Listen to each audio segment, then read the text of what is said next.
Thank you for your patience. It's good to see such a great turnout today.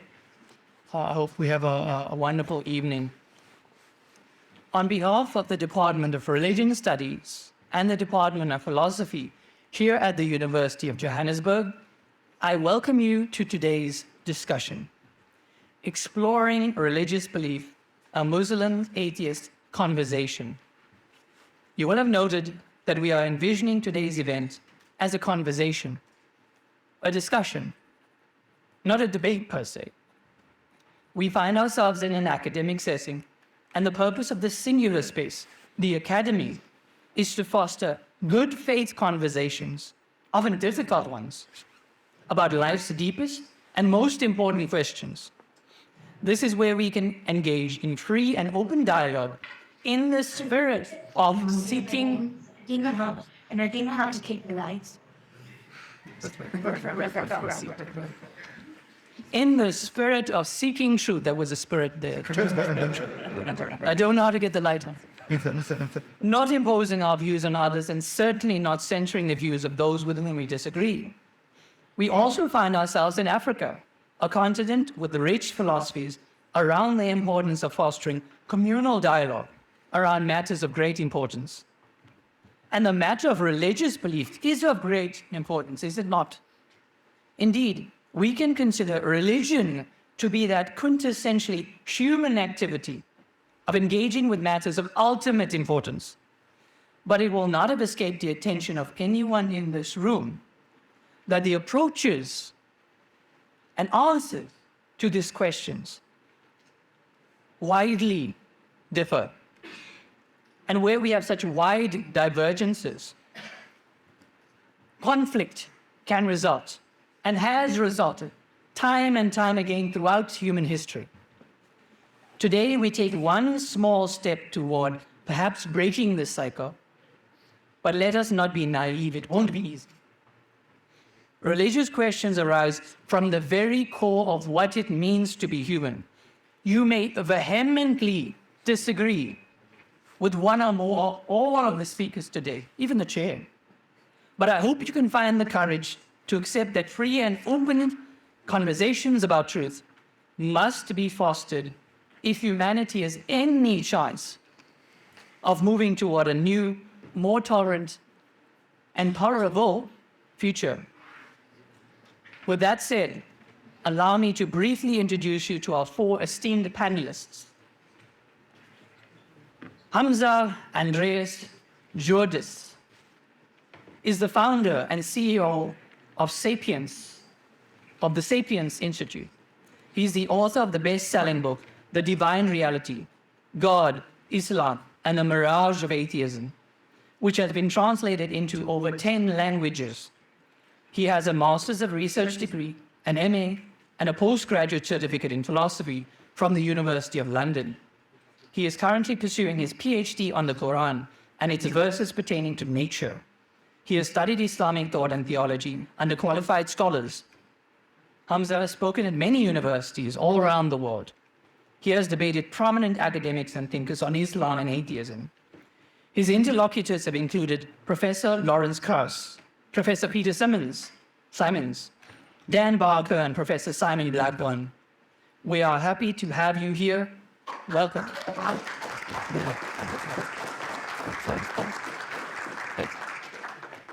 Mohammed Hijab is an author, comparative religionist, and philosopher of religion. He is co-founder of the Sapiens Institute and is a researcher and instructor for the organization. He has a BA in politics and a master's degree in history. He has also acquired a second master's in Islamic studies from the School of Oriental and African Studies. He has also completed a third master's degree in applied theology from the University of Oxford, where he focused on the philosophy of religion in applied settings.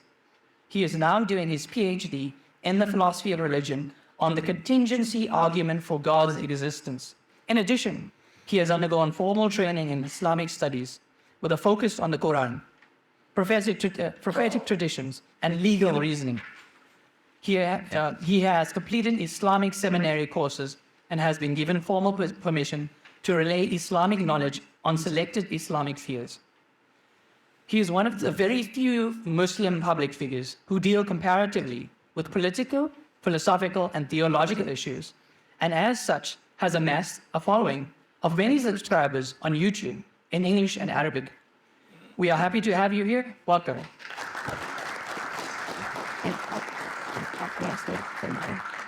Eron Fasser, is a practicing advocate and member of the Johannesburg Bar, and a self-described philosophy enthusiast. Eron graduated from the University of the Witwatersrand in 2007 with a BA cum laude, and in 2009 with an LLB cum laude. Eron has also graduated with an MA in Applied Ethics cum laude in 2017 and has an MA in Philosophy cum laude in 2019.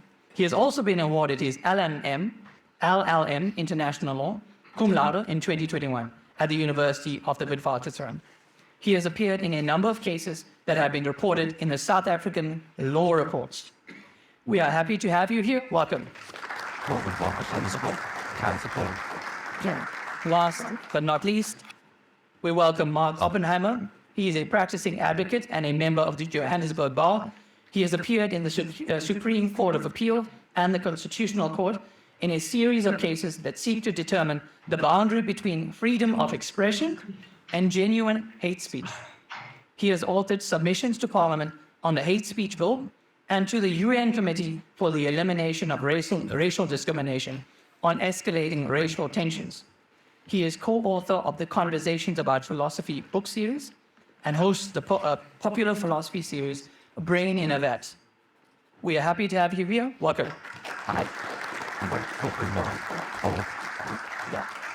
Here quickly is the format of today's event. We will start, of course, with me giving you this introduction. Once I'm done, each of the panelists will present for 15 minutes each.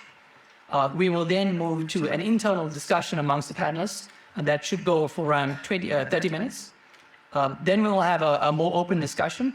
That session will be around 25 minutes. That will include our esteemed panelists, who I'll introduce in a moment. They will respond and get the conversation rolling in a different, or continue the direction that was started with the internal discussion. And then we'll let you, the audience, ask questions and comments for around 15 minutes. And we have please ask you to keep it brief and concise and, of course, civil. And we will end with a quick fire round. Each of the panelists can conclude in 1 minute. Just give us your concluding thoughts. I will send you off, but before that, we have some gifts for the panelists. Once those gifts are given off, I will thank all of you, and we will all go home hungry. That is my hope. Hungry for more conversations about these matters of vital importance. So with that said, let me introduce you to the panelists, and then we'll get the ball formally rolling. To my left, I have the head of department and senior lecturer in philosophy, Dr. Chad Wynn-Harris.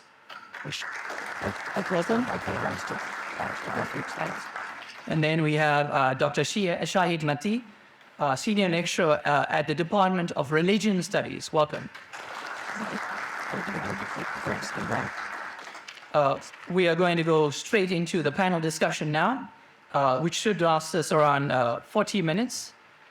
And we are going to begin by agreement of the panelists that we will start with Eron Fasser. So Eron Fasser, your 15 minutes begin now. We're looking forward to hearing what you have to say about these matters of all importance. Thank you. I would just like to start by thanking the organizers of this event, namely the Philosophy of Religion and Philosophy and Religious Studies Department of the University of Johannesburg, as well as the Sapiens Institute. It's a great privilege to share the stage with such esteemed learned interlocutors. Conversations like this are vitally important, not only because the topics that arise are themselves intellectually stimulating, but because they allow us all an opportunity to gain some insight into the worldviews and beliefs of people vastly different from ourselves. This attempt to deepen one's understanding is at the heart of philosophical discourse. The philosopher Gulak Klima captures the nature of what we're doing here tonight, and he sums it up in a quote. unless one is able to learn to think and live with the concepts of another person and thought objects constituted by them, one will always fail to have a real grasp on the meaning of the other person. This, however, need not mean that people can understand only those persons or whose beliefs they share. What is required for proper understanding is rather the ability to let the other person's beliefs constitute one's own universe of thought objects, trying to achieve a fusion of the horizons. This can be done, however, only in a long dialectical process, which may take adjusting the beliefs of either party. We should not seek sheer winning of a debate, for that is the concern of sophists, but to win over the other to one's belief, and or to be won over to the other's belief, for the sake of what is true and good. But this, of course, requires openness, patience, and respect from both parties. Indeed, this requires that attitude which defines our profession, the love of wisdom. So with that in mind, I'd like to address two aspects in my opening address. The first relates to my understanding of tonight's discussion topic and the concept of rationality. The second relates to my reasons for thinking that atheism is a more rational philosophical position than Islamic theism. The topic for discussion this evening is atheism or Islam, which is more rational. However, what are we to understand by the term rational? There are, broadly speaking, two concepts of rationality that need to be disambiguated.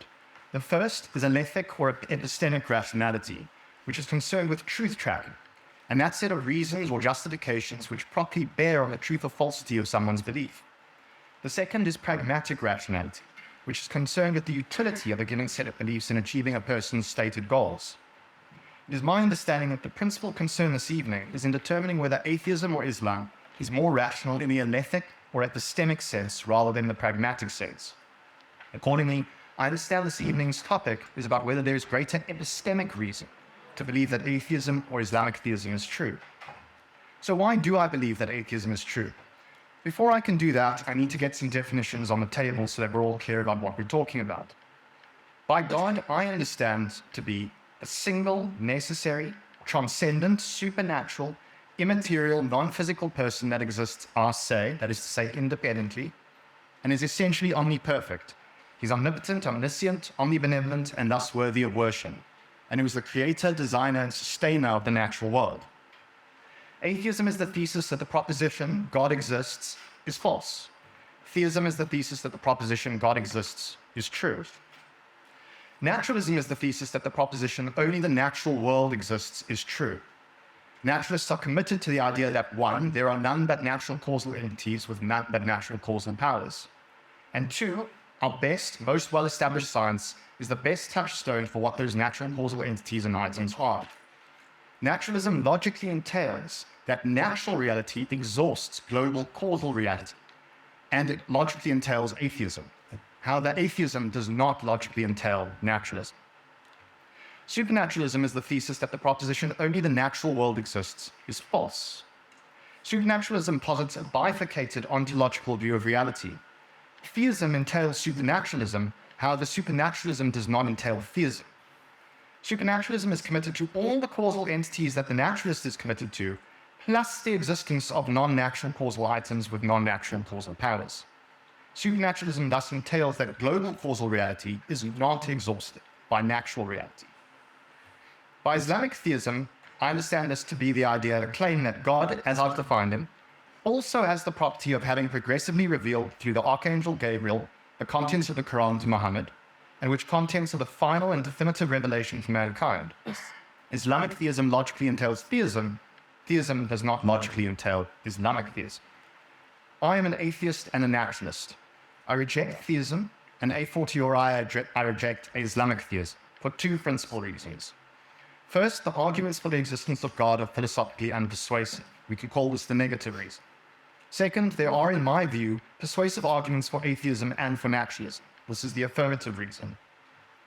The negative reason flows from the fact that atheism is justified in virtue of the failure to infer God's existence in circumstances where one would rationally expect his existence to be inferable.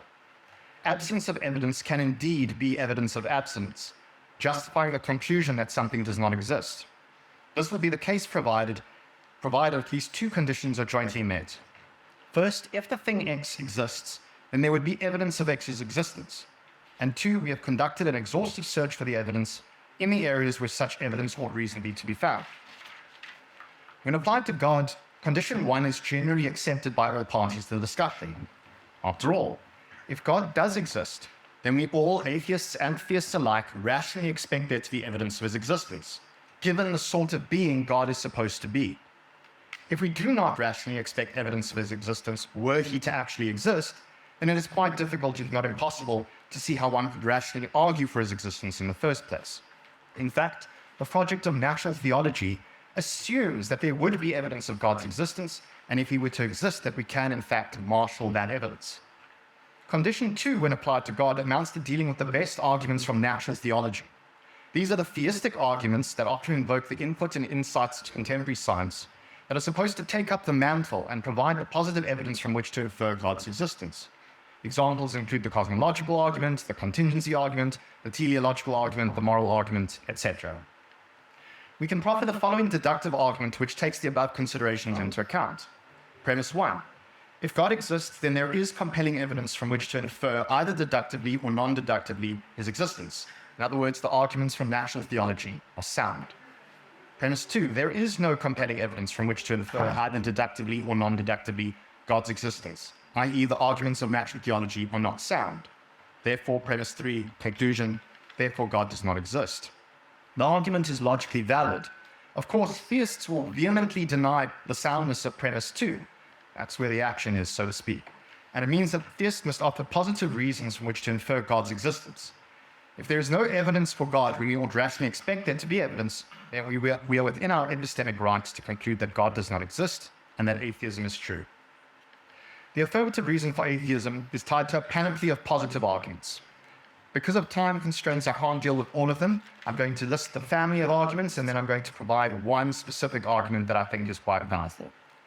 The first family of arguments seeks to demonstrate a logical incoherence in the very concept of God, either because a supposed divine property of God taken on its own is logically impossible, or because some set of supposed divine properties is logically incompossible.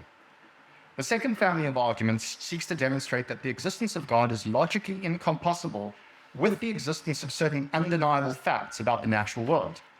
For example, 1, the existence of horrendous evil and suffering in the world, or 2, the existence of non-resistant non-believers, or 3, the existence of doxastic discord and religious heterogeneity. The third sort of argument is non-deductive in character, and seeks to demonstrate not that the existence of God is incompossible with these facts, but rather that the existence of God is a poor explanatory hypothesis, when the aforegoing facts and others besides are taken into consideration, cumulative consideration. The idea is that on a conspectus of all the relevant data, the naturalistic hypothesis explains the data better than the theistic hypothesis. It is obvious that if one has a choice between two competing theories, and the one is better at explaining the relevant data, then it is more rational to accept that theory. What then constitutes a better theory or explanation? I contend that it is one that has the greatest explanatory scope and depth, while also being the most parsimonious. The core idea is that naturalism can explain all the relevant data at least as well as theism, and it is by its very nature more parsimonious than theism. After all, theism posits the natural world plus something more. I contend that naturalism can explain the existence of the universe, the so-called fine-tuning of the universe, conscience and morality at least as well as theism can. Furthermore, naturalism can better explain a host of more specific facts about reality that are not well explained by the theistic hypothesis. For example, and I've already alluded to this, the scope, distribution, and quantity of horrendous suffering in the world, both animal and human. 2, the existence of non-resistant non-believers. 3, the existence of doxastic discord in the form of widespread religious heterogeneity. And 4, the continued and repeated success of naturalistic explanations in displacing supernaturalistic explanations over the course of human history. Turning then to the specific argument that I'd like to present. There are many more, but time constraints only permit this one. It's the form of the logical argument from evil presented by J.L. Schellenberg, and what he calls the new logical argument from evil. J.L. Schellenberg explains the central thrust of this version of argument to be the following, quote, "Theists must rationalize from God without evil prior to creation. Prior here may be taken logically or temporally, or in both senses, to God with evil after. No such transition, so it may be argued, is metaphysically possible. The key thought can be put in the form of a slogan. In any possible world, including God, once purely good, always purely good. What we have here is something like a theological analog of Newton's first law of motion. Another way of putting it is no evil before creation, no evil after. The premises of the argument are as follows. 1. God is unsurpassably great. 2. God is ontologically independent of any world that he creates. 3. Prior to any world being created, there is no evil in God of any kind. There are only divine goods. This is the prior purity of God. Therefore, 4. Every possible non-divine good is greatly exceeded by a good of the same type existing in God prior to the world. Therefore, 5. Every worldly good is greatly exceeded by a good of the same type existing in God prior to the creation of the world. 5.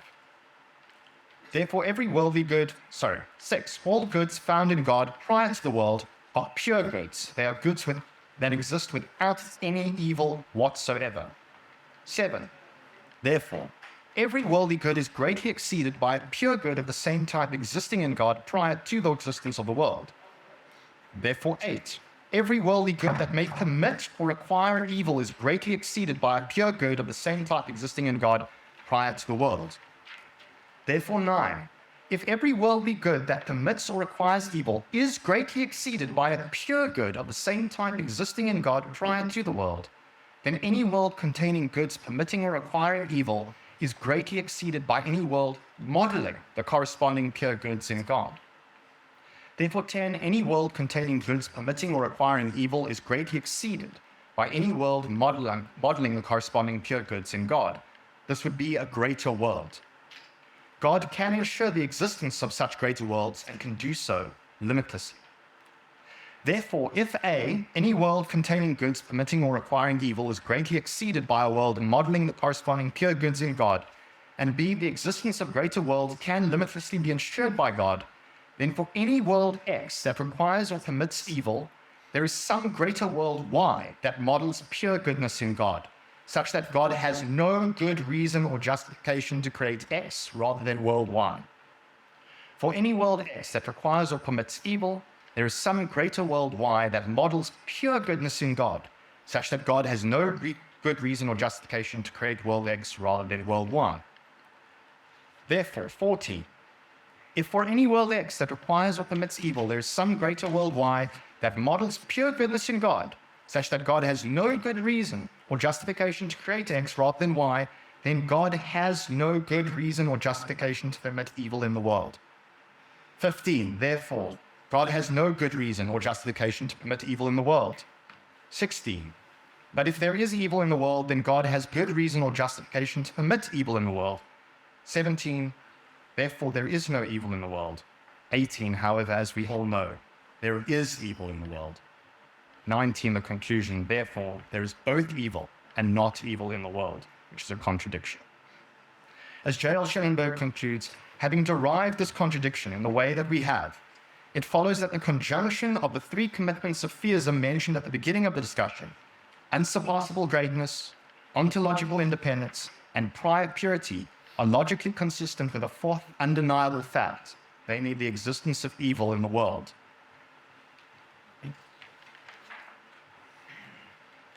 That concludes in essence my presentation, and obviously I look forward to discussing the merits on the details of those arguments in the course of our study. Thank you very much.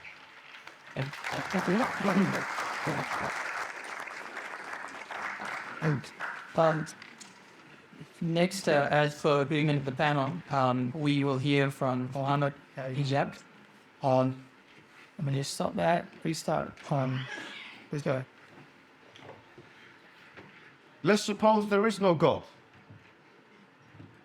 Let's suppose there is no omniscient one, no omnipotent one, no all-knowledgeable one, no all-powerful one, no necessary being. Let's suppose no God.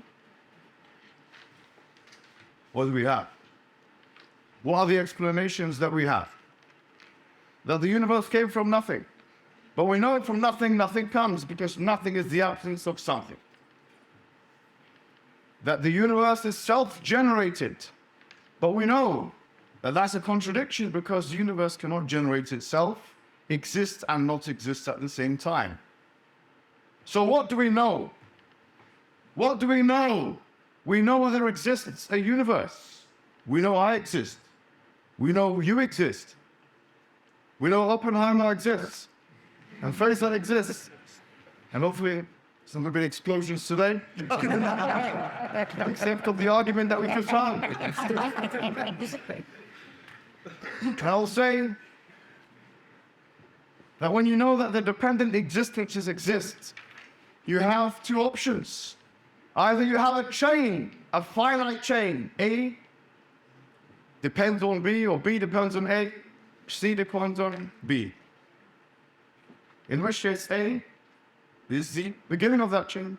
We, the Muslims, call that the necessary being, the independent one, God. Obviously, the atheist cannot subscribe to that theory. Let's move away from that one, please. So what do we have left? We have an infinite chain of dependent things. But an infinite chain of dependent things is an absurd proposition. The reason being, because if this was actualized in the actual world, for example, through an infinite amount of multiverses, then it would imply that the inexhaustible has been exhausted. The unlimited has been limited, which is a contradiction, which is absurd. It would also imply that infinite sets exist within infinite sets, which means that the part is equivalent to the whole, but the part is defined by most meteorologists as a portion of the whole, which is an absurdity itself and a contradiction. So let's suppose God doesn't exist. What can you atheists actually present and put on the table? You've got nothing. And the best Mr. Fasser could actually put to the table is to say, naturalism can explain just as well, he says. He's not even trying to say it's better. He's trying for equality. He's got a Nelson Mandela approach to the situation.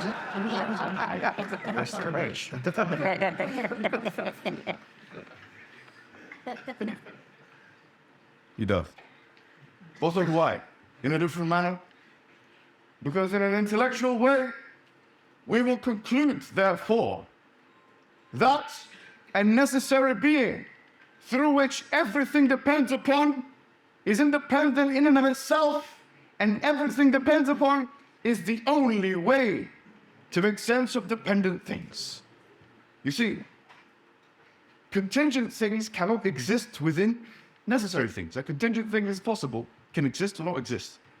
A necessary thing is not possible, it's impossible not to exist. In other words, contingencies cannot exist within necessities. The existence of dependent things, the existence of this young man here, the handsome one, and Oppenheimer, his forefathers led to a lot of people's non-existence. And your forefathers, but you know, the other Oppenheimer. Their existence indicates without shadow of a doubt that a necessary being is required. So what kind of necessary being is this? We know I'm different to him. And we know he's different to him. And we know I'm different to him. Differentiation indicates possibility and contingency. And wherein there is differences and possibility and contingency therein, there must be an explanation for this. And what is the explanation for this? Islamic theism says, an external sorting agent, which specified and particularized things to be a certain manner, which indicates a choice had to be made. And this, we would say, indicates a chooser, a willer, which we would say is the will of God. So already we've identified that you have to have something which is independent and necessary, post-eternal and pre-eternal, to break away from the infinities and have a will.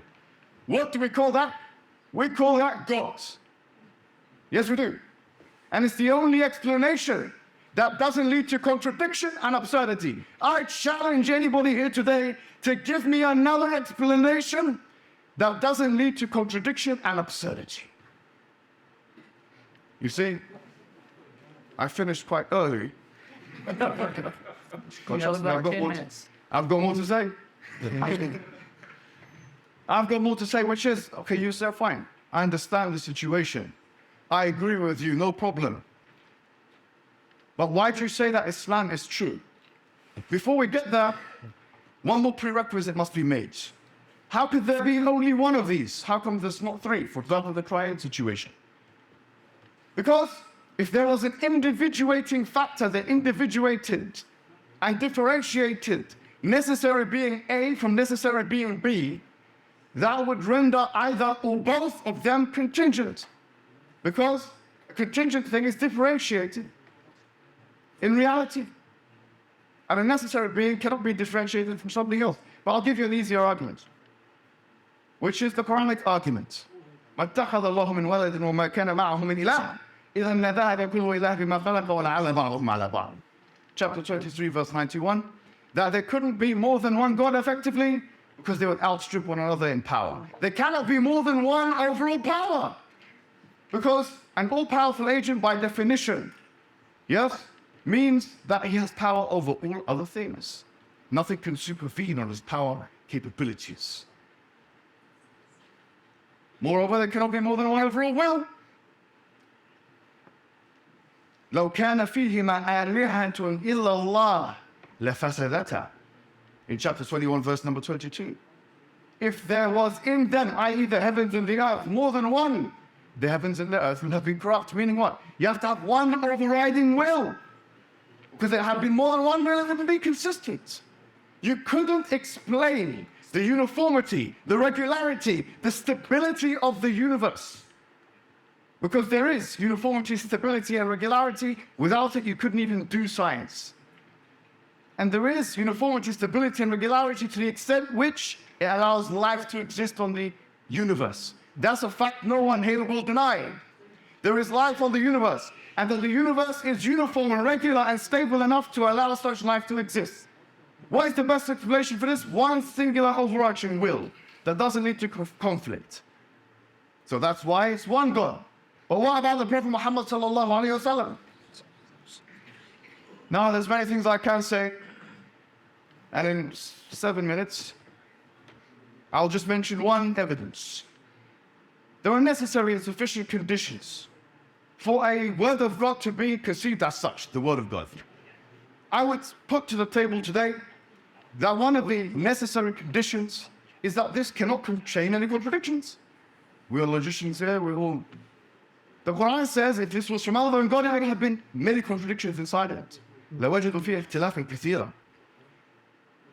The Qur'an, this is one of the necessary conditions. It's one of the only books that even posit this challenge, religious books, which is find the contradiction within it. Secondly, it's inimitable. Thirdly, it's preserved. We will argue all these points. However, what's the sufficient condition? I give you one argument and one argument only, which is the prophecies of the Prophet Muhammad sallallahu alaihi wasallam. Now, I am claiming here, and I'm willing to be challenged today, that the prophecies of the Prophet Muhammad sallallahu alaihi wasallam are the most accurate and numerous and frequent that come from an integrous source and unambiguous in human history.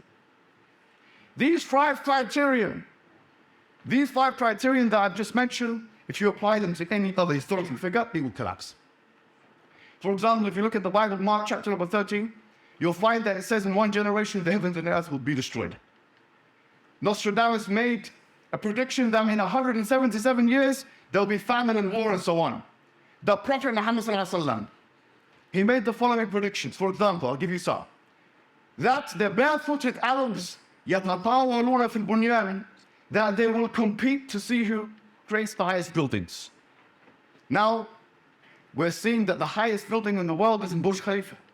How could the economic capabilities of these nations be such that if someone wanted to argue this was a self-fulfilling prophecy, that it was such? It couldn't be. Number two, that the Prophet ﷺ predicted the downfall of the Persian and the Roman Empire, the two greatest empires of that time, spanning millennia. Not only that, but the Muslims would overtake those empires. Number three, the Prophet Muhammad ﷺ predicted the invasions of the Mongols. And I'm ready to give all the primary sources. This is very well known in the Islamic tradition. He told us how the Mongols would invade. And one of the biggest battles in Muslim history was Ain Jalut in 1260. The sacking of Baghdad was in 1258, and this is all connected to the prophecies of the Prophet. The Prophet Muhammad ﷺ told us what kind of world we'll be living in. He said, the world in the future will be such that there will be so much interest. مَنْ لَمْ يَكُلْهُ أَصَابَتْهُ مِنْ غُبَارٍ. Whoever doesn't consume the interest, he will be affected by its dust. We're living in an economic system. The whole thing is interest, women busters, perpetuated or exacerbated at least by the interest systems of the banks. I think South Africa is no different. Number 5, the Prophet Muhammad ﷺ told us that there will be an advent of sexually transmitted diseases due to an increased fornication. Number 6, the Prophet ﷺ told us that women will go into the workforce. Yes, I'm not sure if any of you have heard this one. حتى تعين المرأة زوجها في التجارة. This is a hadith of the Prophet Muhammad. The woman will involve herself in business with her husband. This is a prophetic hadith. The Prophet Muhammad even told us about obesity that will become a phenomenon within his ummah. And many people in this room are already kidding. You see what I mean? The Prophet Muhammad told us exactly where Islam is going to spread. سُرِيَ لِي الْأَرْضِ, he said. فَرَأَيْتُ مَشْرِقَهَا وَمَغْرِبَهَا وَإِنَّ أُمَّتِي سَيَبْلُغُ مُلْكُهَا مَا زُوِيَ لِي مِنْهَا. That the earth has been projected to me, and I saw its eastern parts and western parts, and all of the ummah will take what has been projected. Why does he say east and west and not north and south? Look at the map. He told us exactly where Islam will spread. He said it will go to Sindh al-Hind. It will go to India and Pakistan. He told us it will go to Egypt. He told us it will go to Asham, Jordan, and Lebanon, and these countries. Yemen. How could somebody get this so right? There's been no figure in human history who has predicted with such frequency and unambiguity the events of the future as Muhammad ﷺ. And these are just some examples. I could go on for 2 hours. And books have been written. Volumes, voluminous books have been written. Encyclopedic, compendious, voluminous books have been written with history. I'm not going to talk about that today. I've just given you as much as you need. Now, to respond to my interlocutor quickly, he's talking about the problem of evil. He had 2 arguments effectively. One of them was disagreement, religious disagreement. Effectively, and I want to straw man and make it correct, saying the existence of religious disagreement means there's no God. What the hell is this? Sorry to say. وَلَوْ شَاءَ رَبُّكَ لَجَعَلَ النَّاسَ أُمَّةً وَاحِدًا. Quran says, if Allah wanted, He could have made the people one people. وَلَا يَزَالُونَ مُخْتَلِفِينَ. And they are in fact continually disagreeing. وَلِذَلِكَ إِلَّا مَنْ رَحِمَ رَبُّكَ. Except for who Allah has rahmah on. وَلِذَلِكَ خَلَقَهُ. And that's the reason why He created them in the first place. He created you as a test, my friend, to see of you which is going to be good or bad. وَلِذَلِكَ خَلَقَهُ. This is no argument against us. This is actually in line with God's wisdom and mercy. And He says evil, the problem of evil, which you've heard 1,000 times before. I disbelieve in evil. How about that? I believe evil is privation. I don't believe evil is substratum. Put evil under a microscope. Atheists, tell me where evil is. Evil is privation, is the lacking of God's goodness. That's what I say evil is. Tell me where evil is. Let me use empirical value judgment to show where the substance of evil is. Evil doesn't exist. How about that? As an atheist, you don't believe in God, but you believe in evil. Well, you can't put evil under a microscope empirically. What ontological status does evil have? How can you use the existence of non-existence to try and disprove the existence of the necessary existence? It's a waste of time. And we've got 20 seconds here. And in that time, I'll just recite Qur'an. قُلْ هُوَ اللَّهُ أَحَدٌ, which is, say this Allah one and only, Allahu Samad. The one who everyone depends upon, He depends upon nothing. لَمْ يَلِدْ وَلَمْ يُولَدْ. He begets not, nor is He begotten. وَلَمْ يَكُنْ لَهُ كُفُوًا أَحَدٌ. There's nothing like it. There's nothing.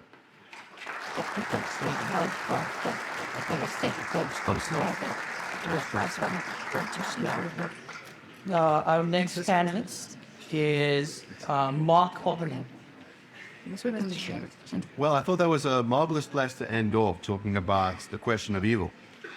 While Eron has spoken about the arguments for and against the existence of God, I'm going to talk about why atheists can talk about the existence of morality and why they give a better account of morality.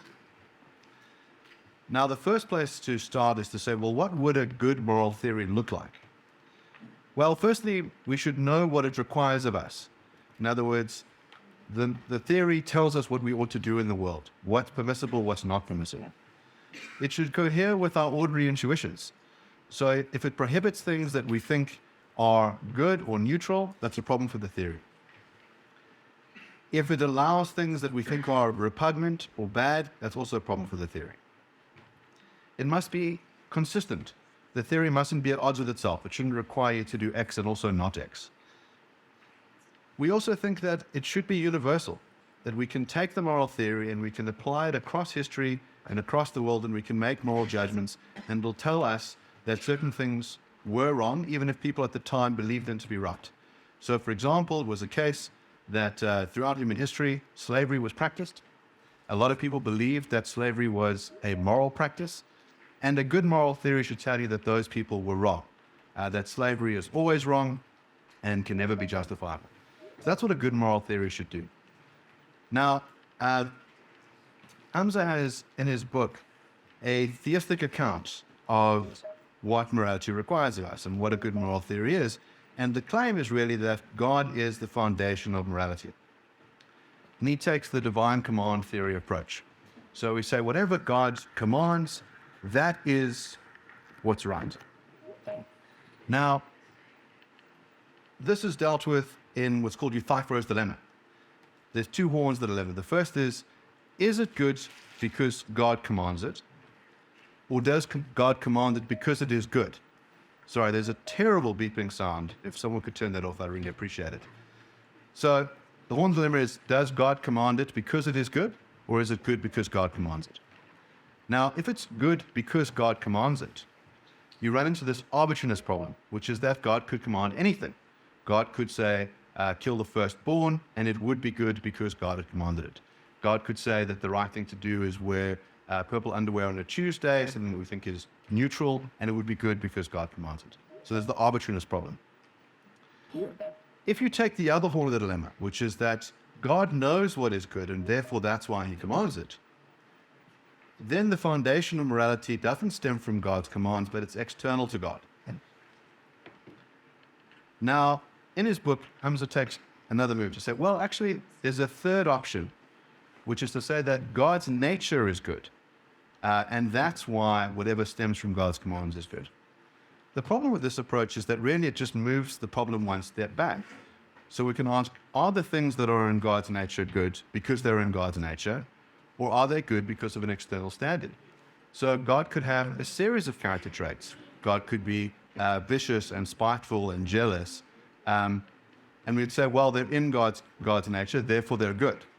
And that would, of course, not cohere with our ordinary sense of what goodness is. Or we could say, God has a series of attributes that match our external standards of goodness. So relocating the problem to God's nature doesn't get you out of this. So what does secular ethics have to offer? Well, the atheist has a number of different approaches. They're not necessarily required to believe in one particular ethical system. There's a variety that are available to them. I'm going to give you a couple that I think are very plausible. So the first one is grounded in the idea that we all suffer. That suffering is something that all of us have experienced, that when we see suffering, we think that it is lamentable and bad, that we try to prevent suffering, that we ought not to go and inflict suffering upon others. And I think that there's a very good moral theory that can come out of that. In other words, we think that if you were to pull out a baby's eyeballs just for the fun of it and cause the baby to suffer, we don't need to ask why that's wrong. We know innately that suffering is a bad thing. We might think that the morality supervenes upon the fact of the suffering, and that is a good reason not to do that to the baby. And that wouldn't matter which deity commanded you to go and pull the eyeballs out of the baby, it would be wrong. Another account that you can have is grounded in the nature of beings. So morality can extend not just to humans, but to animals. Animals we know can suffer, for example, and we might have obligations to animals not to cause needless suffering to them. If we think about humans for a minute, I think that humans have this capacity for rationality. that you can reason through various ideas, and because of that, you can create what Immanuel Kant calls universal laws. So one path to secular morality is in the categorical imperative, where Kant says, can you will a law that if universalized, you would be able to operate upon? So the idea is, can I will that it's okay to lie to someone in order to extract money from them? And he says, well, imagine a world in which everybody lied.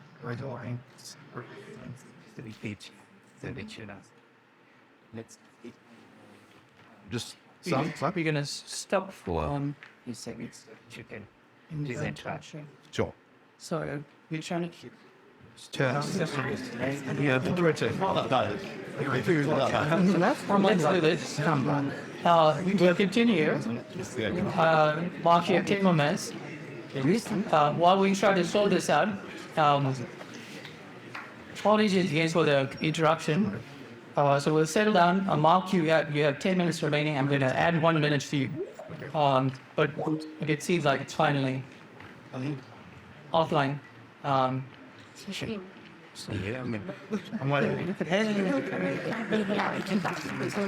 well, as a demonstration of my point that suffering is bad.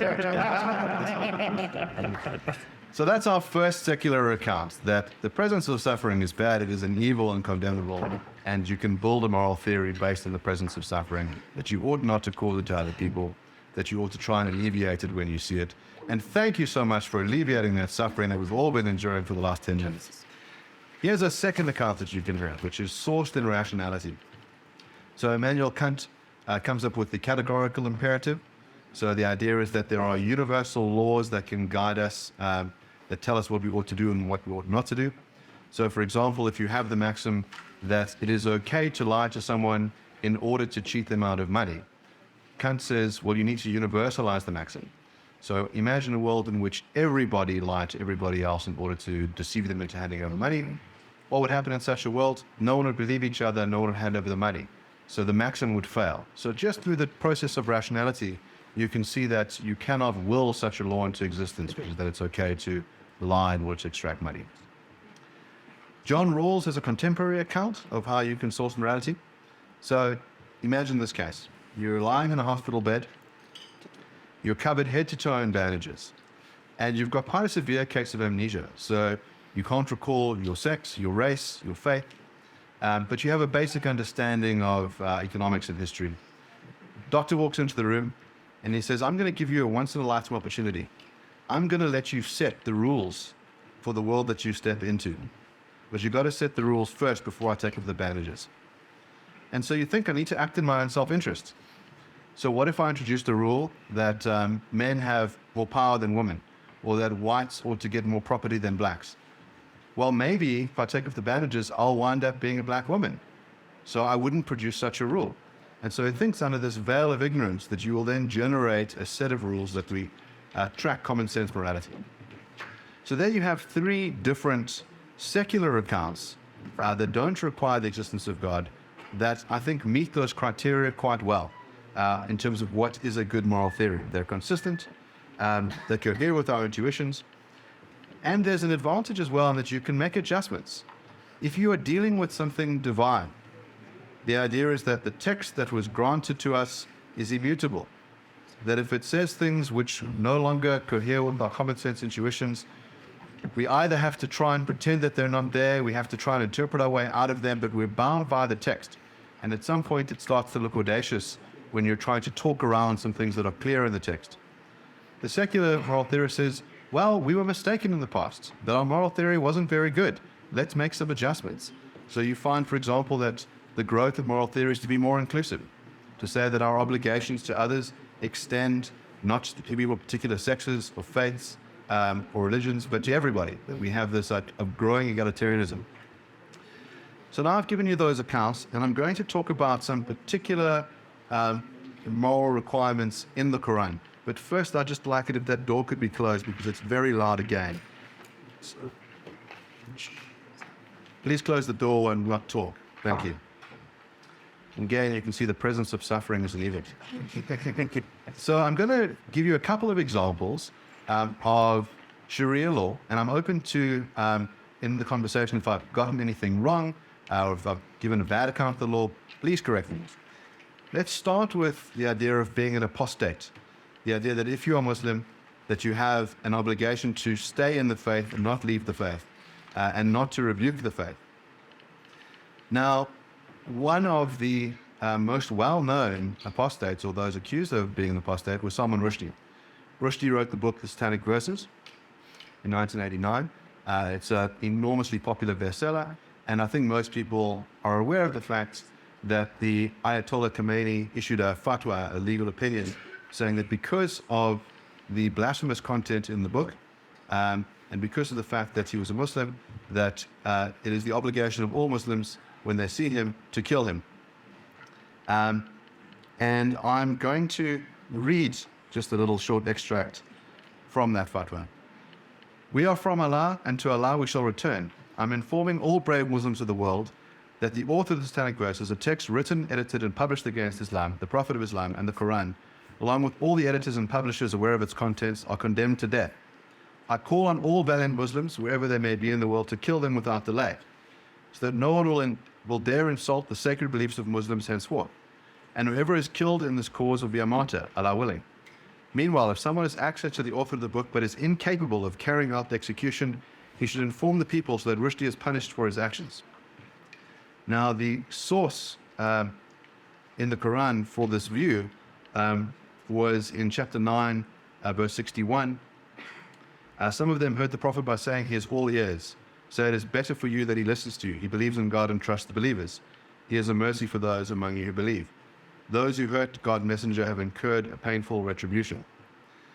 Now, there is some debate in the community about whether or not this was a legitimately issued penalty, whether there should have been a trial. We know that Rushdie was driven to hiding for many, many years, up until last year when he gave a talk in America, and while giving the talk was publicly attacked on stage and his eye was gouged out. So I invite my friends to deal with this question. Is it wrong to be an apostate?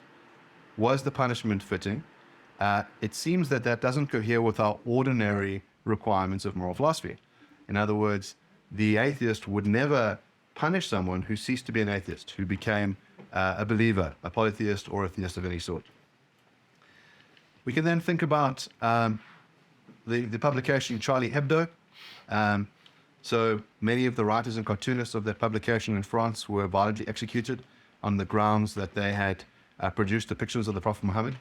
Now, again, there's some debate as to whether or not it is permissible at all to produce such depictions. But it seems that if there is such a rule, it can only bind believers in the faith. And to say that those who have breached the rule who are non-believers deserve death strikes me as contrary to our ordinary moral intuitions. Now, what does the Quran say about people who are non-believers? Well, in chapter 5, verse 10 says, as for those who disbelieve and deny our signs, they are the residents of the hellfire. As for disbelievers, even if they were to possess everything in the world twice over and offer it to ransom themselves from punishment of the day of judgment, it would never be accepted from them, and they will suffer a painful punishment. They will be desperate to get out of the fire, but they will never be able to. They will suffer an everlasting punishment. And to those who say Allah is one in the Trinity, in other words, Christians, have certainly fallen into disbelief. There is only one God. If they do not stop saying this, those who disbelieve among them will be afflicted with a painful punishment.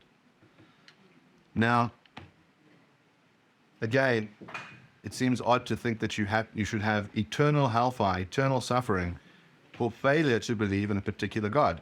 No secular religion no secular viewpoint would ever require this. Also think that punishments ought to fit crimes, so that there ought to be a level of proportionality, and that there is a failing in this regard. So, chapter 5, verse 33 says, the penalty for those who wage war against Allah and His Messenger and spread mischief in the land is death, crucifixion, cutting off their hands and feet on opposite sides, or exile from the land. This penalty is a disgrace for them in this world, and they will suffer tremendous punishment in the hereafter. The commentary says that in the case of armed robbery, offenders' right hands and left feet are to be cut off. Now, there are some circumscribed ways in which these penalties will be imposed, that you should have people who can testify, you can prove it, things we might expect in a court of law. But I would think that no moral court system would impose your hands being cut off for the crime of theft. We can all accept that theft is wrong, but it must be proportional punishment. In other words, maybe you think a custodial sentence, maybe you think a fine, but having your hands removed seems disproportionate. Now, with regards to sexual ethics, there are some further problems. Chapter 24:2 says, as for female and male fornicators, give each of them 100 lashes, and do not let pity for them to make you lenient in enforcing the law of Allah. If you truly believe in Allah on the last day, let a number of believers witness their punishment. Now, what about having sex with a woman while she's menstruating? The commentary on its 416 says that one who goes into a woman in menstruation, or in her anus, or goes to a soothsayer and accepts his statement relating to the unknown, then such people have rejected what is revealed to Muhammad. As for a fixed punishment for this evil act, there is a difference of opinions among Muslim jurists, details of which are available in the books of fiqh.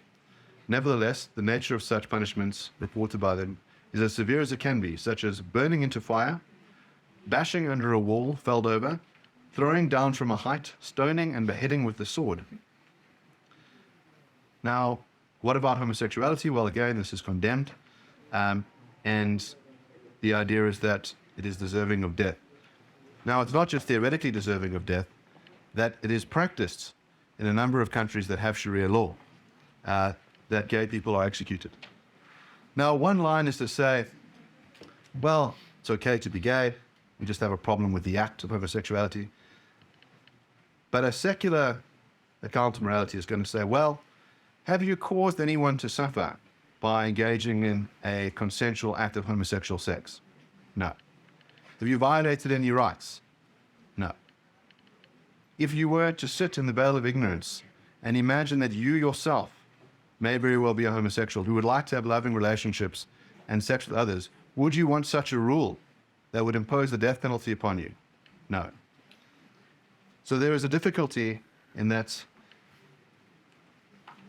the actual moral views that are expressed in the Qur'an don't meet what we require of a good moral theory.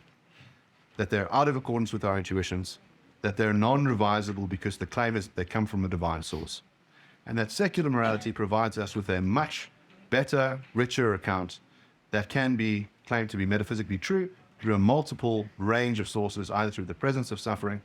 It strikes me as a very interesting move that my friend has made to say there is no evil in the world. I would imagine that spending some time being tied up and tortured to death, you would very quickly think there is evil in the world and I'd like to resist it. To claim that there is no evil is such an outlandish claim.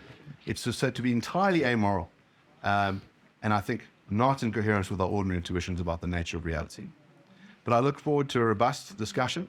I run the channel Brain and the Bachelor's of Philosophy discussion channel with Jason Weberloff, and the nature of our show is such that we try to engage each other in a polite, civil way so that we can both find out what's actually true. Thank you very much.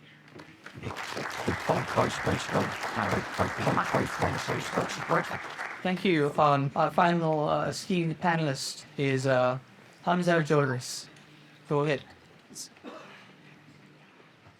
بسم الله الرحمن الرحيم إن الحمد لله والصلاة والسلام على رسول الله السلام عليكم ورحمة الله وبركاته. May the peace and blessings of Allah be upon every single one of you. So before I get into my argument for God's existence that undermines naturalism, which goes against the idea that naturalism explains reality, and by the way, naturalism cannot explain the hard problem of consciousness, the acquisition of language, objective moral values, and there's a whole list of recalcitrant facts against the naturalistic paradigm. To say that it explains the whole of reality is quite bizarre. But notwithstanding, I'd like to just make a few points. We're going to address every single one of your assertions. But the first point I'd like to say is, with regards to the problem of evil argument, it's a totally false argument. It misrepresents Islamic theism because it assumes that evil has some kind of ontological reality. Evil is real from the perspective of that it exists in our world, but ontologically is based on the goodness and wisdom of the divine, which undermines some key premises of that argument. Also from the perspective of suffering under a naturalistic account, well, what is suffering? It's just electrons whizzing around. Cold, blind, non-conscious, non-intentional electrons whizzing around. So from a naturalistic paradigm, just like what Richard Dawkins says, and I have respect for him on this particular matter because he's consistent. In his book, he says, it's pitless indifference. No good, no evil. Also, you've strawed man my argument concerning Euthyphro's dilemma. I didn't say God is only good. I said God is good, but the way we argue that because he is the only deity worthy of worship, and the only deity worthy of worship is the highest form of good, which we can unpack.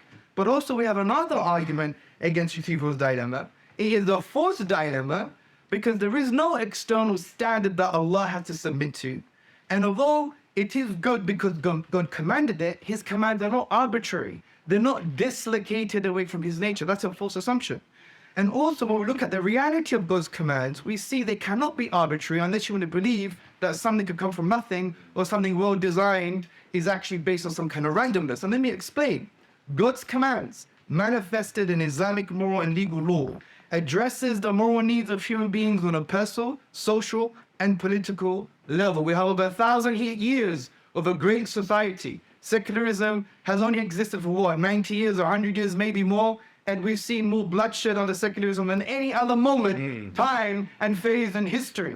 But notwithstanding, the commands of God are like a key that perfectly fit and unlock that opens the door to well-being and function for individuals and social harmony. A key is designed for a lock. And just like the key is designed for a lock, the commands of God are designed for our well-being. Therefore, it's completely irrational and absurd to claim that God's commands are arbitrary. To argue that they are arbitrary is equivalent of claiming that a specific key that opens a specific door was actually not designed for that function. So, there's much more to say.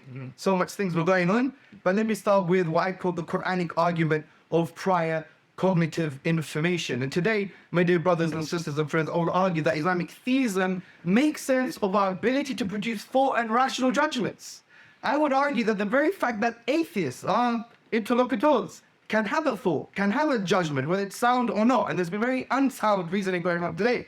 But the point is, the very fact that you can have a thought and you can have a judgment requires God's existence in the first place. So it's quite interesting that these atheists think about denying God, but that very cognitive process requires God in the first place. And if I have time, I'm going to talk about why God is worthy of worship. And this argument is from the Qur'an, and the best arguments are from the Qur'an. If you go to chapter 2, verses 30 to 33, Allah says, He taught Adam the names of things. Then He presented them to the angels and said, tell me the names of these if what you say is true. They replied, glory be to you. You have no knowledge except what you taught us. You are truly the all-knowing, the wise. Allah said, O Adam, inform them of the names. Then when Adam did, Allah said, did I not tell you that I know the secrets of the heavens and the earth, and I know what you reveal and what you conceal? And the exegetical understanding of this, it's not just names, but it's concepts, natures, realities, and properties of things. So here's the argument. And by the way, this argument has been taken from my friend and my teacher, Dr. Safar Chowdhury. He's a well-known academic, and he actually published a paper on this particular topic. So here are the premises. Number one, prior cognitive information is necessary for humans to formulate judgments about things. Number two, the ultimate source of prior cognitive information is either from a human, a non-human, animal, an inanimate object, natural selection, chance, or a non-natural source. Number three, the ultimate source of prior cognitive information cannot be from a human, a non-human animal, an inanimate object, natural selection, or chance. Four, which is the conclusion, it must be from a natural source. And we have two more conclusions. Five, the most plausible non-natural source for prior cognitive information must be a transcendent agent cause that has the property of omniscience, life, and intelligence. And it finally follows conclusion 6, the non-natural agent cause in 5 that we just mentioned makes sense of the God of Islamic theism. Now here's some preliminary points. The argument that I'm producing today is not claiming that necessarily at every historical stage of human development that it required some kind of supernatural pedagogical agent. I'm saying that the original human required that prior cognitive input. And this is very important. It's like a causal argument, a first causal argument from a prior cognitive input perspective. Also, the premises that I have unpacked, they're not kind of something that naturalists would necessarily disagree with, because we even have in the empiricist and nativist debate a discussion of kind of an innate cognitive apparatus or some kind of linguistic cognitive biases. Now, even the empiricists agree that you do require some nativism, but they're not as extreme, if you like, as the nativists themselves. Right. Also, and just to repeat, we're talking about the initial human being requiring that pedagogical source that gave the prior cognitive information that is required for us to have judgments and thoughts. So let's go back to premise one to unpack. Prior cognitive information is necessary for human beings to formulate judgments about things. Now, the capacity to think, the capacity to have thoughts and to have rational judgments or unsound and sound judgments, you require at least 4 conditions. A reality external to the agent, or a perceived reality.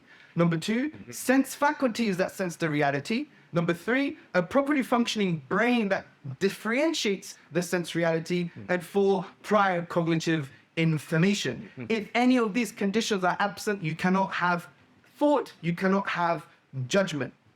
And also, you have to have prior cognitive information in some sense to be able to link that prior cognitive information to that sense reality in order to have a thought and a judgment. Without that, all you're going to have is sensation and sensation and sensation. You're not going to have thought or any form of judgment and adequate cognition. And we can unpack that in the Q&A. Premise number 2. The ultimate source of prior cognitive information is either from a human, non-human animal, inanimate object, chance, natural selection, or a non-natural source. So let's go to human beings. Well, the prior cognitive information that is necessary for thinking could not have come ultimately from another human being. Why? Because we could ask, where did that human being get that prior cognitive information from? And to continue that chain, you have an absurdity of an infinite regress. Non-human animals. Well, we would be hard-pressed to give examples of an intelligible account of how a non-human animal species could have meaningfully interacted with human beings based on some pedagogical setup or approach. It might exist in the future with some postmodern secular ethics. We'll be marrying animals soon. That's what happens when you change your ethics based on your own desires and your false understanding of suffering. But the point is, we don't have that setup at the moment, and God forbid it happens in the future. And if it were true that some kind of animal gave us that prior cognitive information or input, well, at the end of the day, it goes back to the regress problem. Where did that animal get that prior cognitive information from? And we know that the infinite regress is absurd, therefore this is not an adequate explanation. What about inanimate objects? Well, inanimate objects do not have cognitive abilities or functions or the ability to teach, instruct, or pass on cognitive information. Just like under naturalism, you can't adequately explain language development. You can't adequately explain the fact that we're inner subjective conscious experiences, because fundamentally under this physicalist reality, it's just blind, cold, non-intentional processes. And at the end of the day, when you have blind, cold, non-intentional processes, you have to now start to explain how we could develop language, how we could develop cognition, how we could develop inner subjective conscious experience. And that is going to be interesting debate. So inanimate objects fail. What about 4, chance? Well, let's cite Dr. Safik Chowdhury, because he actually gives a beautiful undercutting defeater to this possibility. He says, the major problem with this possibility is that it's not remotely clear how chance can do anything. Chance is not metaphysically a thing, an entity. It has no being and is not a cognizing potency or power. It is a term that is inadvertently endowed with a creative power and efficacy. In fact, for chance to be a candidate for inputting prior cognitive information would be to grant it an all-pervasive power reserved only for something that we would describe as living. To do this, however, is to commit the fallacy of verification, which consists of attributing concrete characteristics to something non-concrete or abstract. By arguing that chance did X, created Y, and selected Z, obscures something deeply taking place, and that is making chance a cause when it is mere mathematical possibilities in abstracto. In effect, to attribute chance as a cause for originating prior cognitive information is tantamount to saying nothing originated prior cognitive information. What about natural selection? Well, this fails because there is no necessary link between survival, reproduction, and the ability to even have thoughts and sound or unsound judgments. Look at cockroaches. They survive, they reproduce, but they're not here talking about the inner dimensions of spirituality or theism and atheism or debating about moral theory. Cockroaches are just cockroaches, and unfortunately we do have the human cockroaches in the world that cause a lot of suffering, and unfortunately many of them have been naturalists and secularists. But nevertheless, and one would also argue that there is no necessary link between survival and reproduction, even having true reliable cognitive faculties. For example, if I'm at the first human, or I'm part of the evolutionary chain, I'm one of your ancestors that walk into a jungle, and I have the false belief based on the unreliable cognitive faculties that mushrooms are poisonous, I'm going to survive. But is it true that all mushrooms are poisonous? Of course not. Now, the atheists may retort and say, what about evolutionary reliabilism? This is the view that it's more likely for natural selection to select traits that formed cognitive faculties that were reliable and produced true beliefs over unreliable cognitive faculties that produce false beliefs. However, I will reply by saying, where's your evidence? Why the epistemic privilege? Why? And when you look at the empirical evidence, with all due respect, you have to be radical skeptics, and therefore there is no truth. They claim there is no God. They claim that there is evil. You have to be radical you have to be radical skeptical about these categories. In actual fact, you have to turn into a postmodernist. Now, the reason I'm saying this is because when you look at the works of James Sage and many others, and you look at cognitive science today, they're saying that having true empirical perceptions is not conducive to survival and reproduction. So we have to have false perceptions or not totally accurate perceptions. Also, the very fact that you think that you have to have true beliefs that are reliable, and we were developed that way, and selective forces selected those traits is completely incoherent. Why? Because of the fact that when you use your brain to a certain degree, it drains your resources to make specific inferences and deductions, drains your biological resources. In actual fact, it's more conducive to survival and reproduction to do what? To make false generalizations that would facilitate survival and reproduction. We could cite James Sage much later. So, conclusion number 4. Therefore, it must be from something non-natural. Since all the possible naturalistic explanations to explain prior cognitive information fail, the reasonable conclusion is that to explain prior cognitive information is to cite a non-naturalistic explanation. And the non-naturalistic explanation, and this is the conclusion 5 and 6, is that it has to be a non-natural transcendent agent that has the property of omniscience, life, and intelligence. Why must it be living? Because an inanimate object does not contain prior cognitive information, and it doesn't have the ability to instruct the prior cognitive information. And a living being is a rational precondition for possessing any pedagogical attributes. As Allah says, Allah, there is no deity except Him, the ever-living, in chapter 2, 255. It must be transcendent. Why? Because it has to transcend the regress, otherwise it will also require prior cognitive information. As Allah says, لَيْسَ كَمِثْلِهِ شَيْءٌ. In chapter 41, verse 11, there is nothing like Him. Also, He must be willing, because this means it must be a kind of being that chooses what it wants to do, so it can willingly select the prior cognitive information relevant to and necessary for human cognitive success or any other functional objective. And a choice indicates a will. As Allah says in the Qur'anic chapter 76, verse 30, but you cannot will to do so unless Allah wills. And finally, it must be omniscient. This living, willing, transcendent agent cause must possess immense knowledge to endow it to other intelligent bearing agents. It must also consciously select all relevant initial cognitive input and justify that selection. As Allah says in the Qur'an, surely Allah is all-knowing, all-aware, in chapter 31, verse 34. And this makes sense of the traditional God in theism in general, and also Islamic theism. And finally, conclude, atheism cannot even start to explain the fact that we can think, have thoughts and judgments. They don't have the key to open the door to rationality. Why? Because atheism as philosophical naturalism has already been dealt with in this presentation. Atheism as a form of evolutionary reliabilism has been dealt with in this presentation. Atheism as a form of scientism has also been dealt with in the presentation because naturalist selection fails. Atheism as a form of postmodernism, well, postmodern principle of knowledge, there is no method to come to an objective truth. Therefore, truth, there is no truth, it's radically skeptical. So you can't even explain truth for judgments itself. Atheism is a priori, it's a priori. It's a first principle. It's a metaphysic. We start with the fact that we trust our reliable cognitive faculties. We say they're reliable. Well, if you're going to play that game, the North wins both ways. Islam's truths are a priori too. But what would you rather choose as a rational agent? A comprehensive explanation of reality that explains your ability to form judgments, and you could claim that that's a priori, or another so-called a priori that can't even explain our ability to think and form judgments. So brothers and sisters and friends, atheism is a failed project in every shape and form, all manifestations of atheism. It can't even explain our ability to have cognition, to think, to form rational judgments.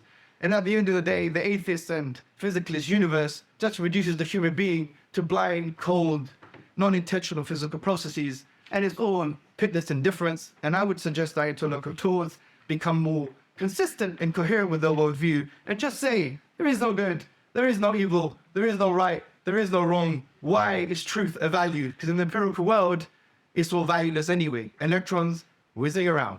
Thank you very much.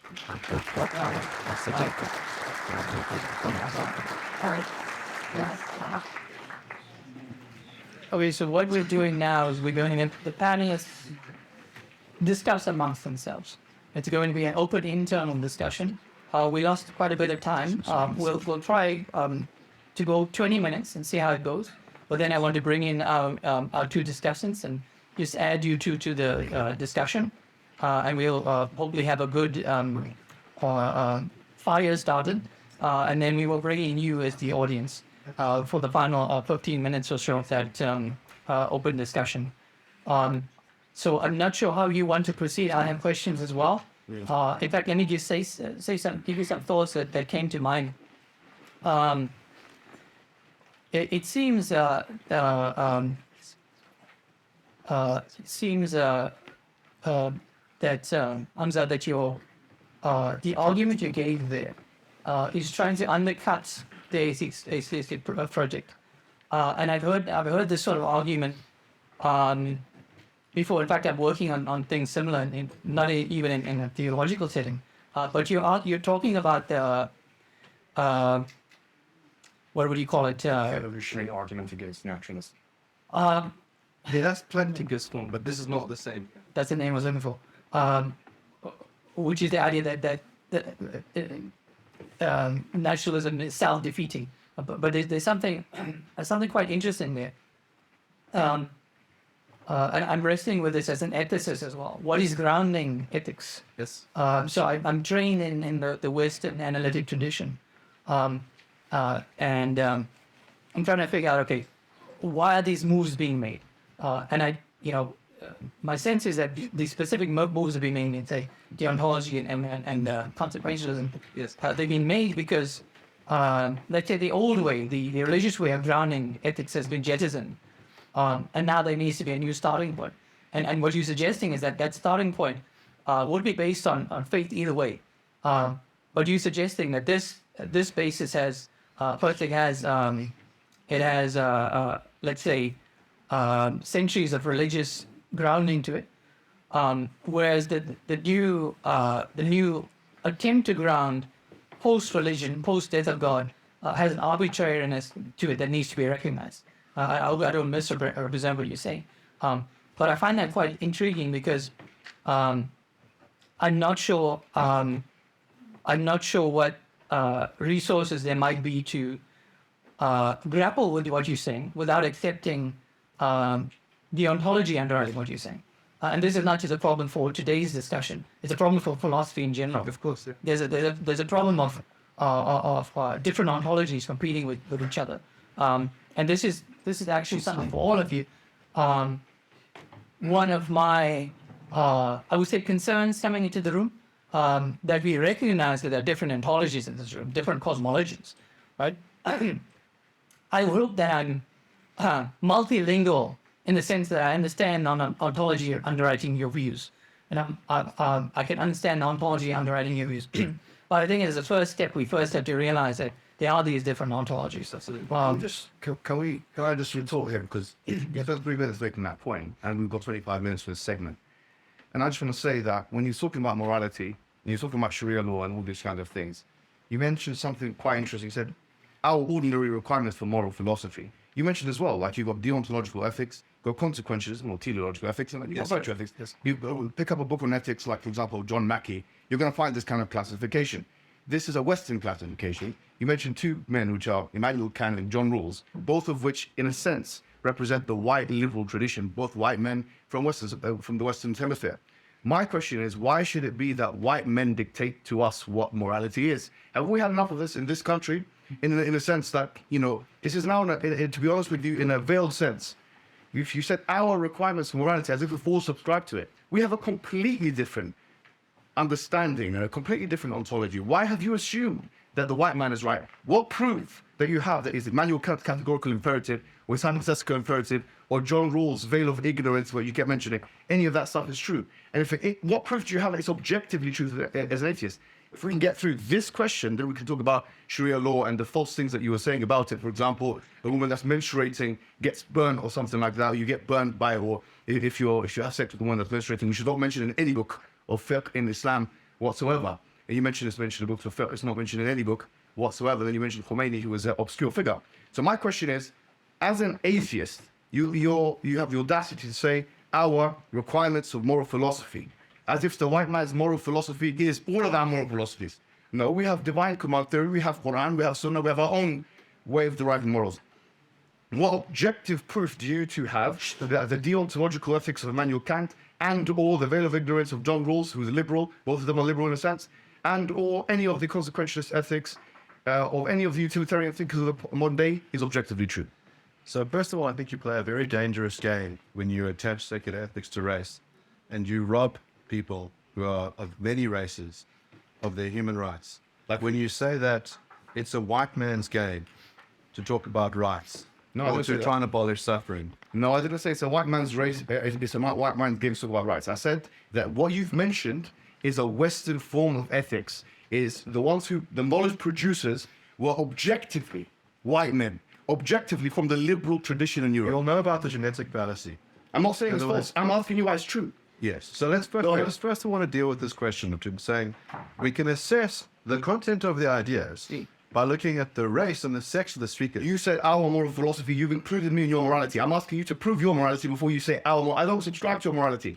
Answer me why is the veil of ignorance of John Rawls or the consequentialist moralities of any of the liberal thinkers or the veil of ignorance or the deontological ethics of Kant? It's true. I'll get to it. You're going to have to stop interrupting me.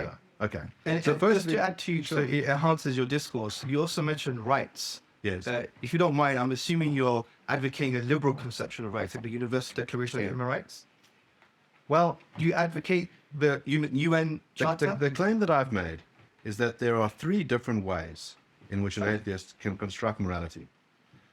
I understood that. I just want to know specific, because you mentioned rights twice. Yeah. And it's very important to the unpack ontological these. account can get you rights, and the consequentialist account can also get you rights. Yes, So but from the perspective of law, of legal and moral reasoning, and what your views are, so I understand how to deal with you and your beliefs in a positive way. What conception of rights do you advocate? Is it the conception of rights that is known as the Universal Declaration of Human Rights? So first of all, I haven't expressed the personal view about ethics, and I don't intend on doing. Okay, you mentioned rights twice. Are you just saying our ordinary? Very nice, but just if you get. Yeah, let's just. The reason I'm saying is rights are connected to morality. You've asking a number of questions. Can you just, for the sake of discussion, I promise not to interrupt you. Give him at least I just wanted to. a minute. I do apologize. I just wanted to add to that because that's going to be a follow-up question. So if you think about that, just let us know. Yeah. Because what I wanted to say was that has a liberal individualist assumption, which many people have to agree. And that's why when you come to the table with these universals, it does come across in some way that there's a side of maybe superiority complex. And I don't mean it in a negative way. I'm just trying to psychoanalyze certain statements in a positive way so we know, and you could stand in the possibility, in actual fact, that you may think you're already right. And I want you to stand in the possibility that you might be wrong. And if that's the case, then maybe define your terms a bit more clearer, especially when you're mentioning things like rights, because rights is a big term, but it has ideological constructs. That's my point. All right, so I'm now That's going to it. speak without interruption. Absolutely. And I'm going to try and answer your questions as best as I can. Please. You're still interrupting me. I said please. Yeah. So, all right, let's first of all talk about the different moral frameworks that you can have. I haven't picked a lane for myself, and I don't intend on doing so. The claim that I have made is that an atheist is entitled to claim that there are moral facts, that they don't have to buy the nihilism. You've set up a false dilemma, which is to say that either morality is grounded in God, or there is no such thing as morality, that the atheist is required to say that they're just whizzing atoms and they cannot have any normative force. And what I've pointed out is that there are very good secular claims to why there is morality, either grounded in suffering or grounded in human reason, which can generate rights. And by the way, those rights can be spoken about either in legal instruments, so we can talk about rights that are allocated by the UN, or they can just be talked about in the deontological sense. You don't necessarily have to think that the UN Charter on Human Rights is the definitive account. But I think we think a lot of the rights that are in the Charter are pretty good. Now, you can bite the bullet. You can just say, I don't buy any of it. I don't believe in rights. I don't think there's a problem with suffering.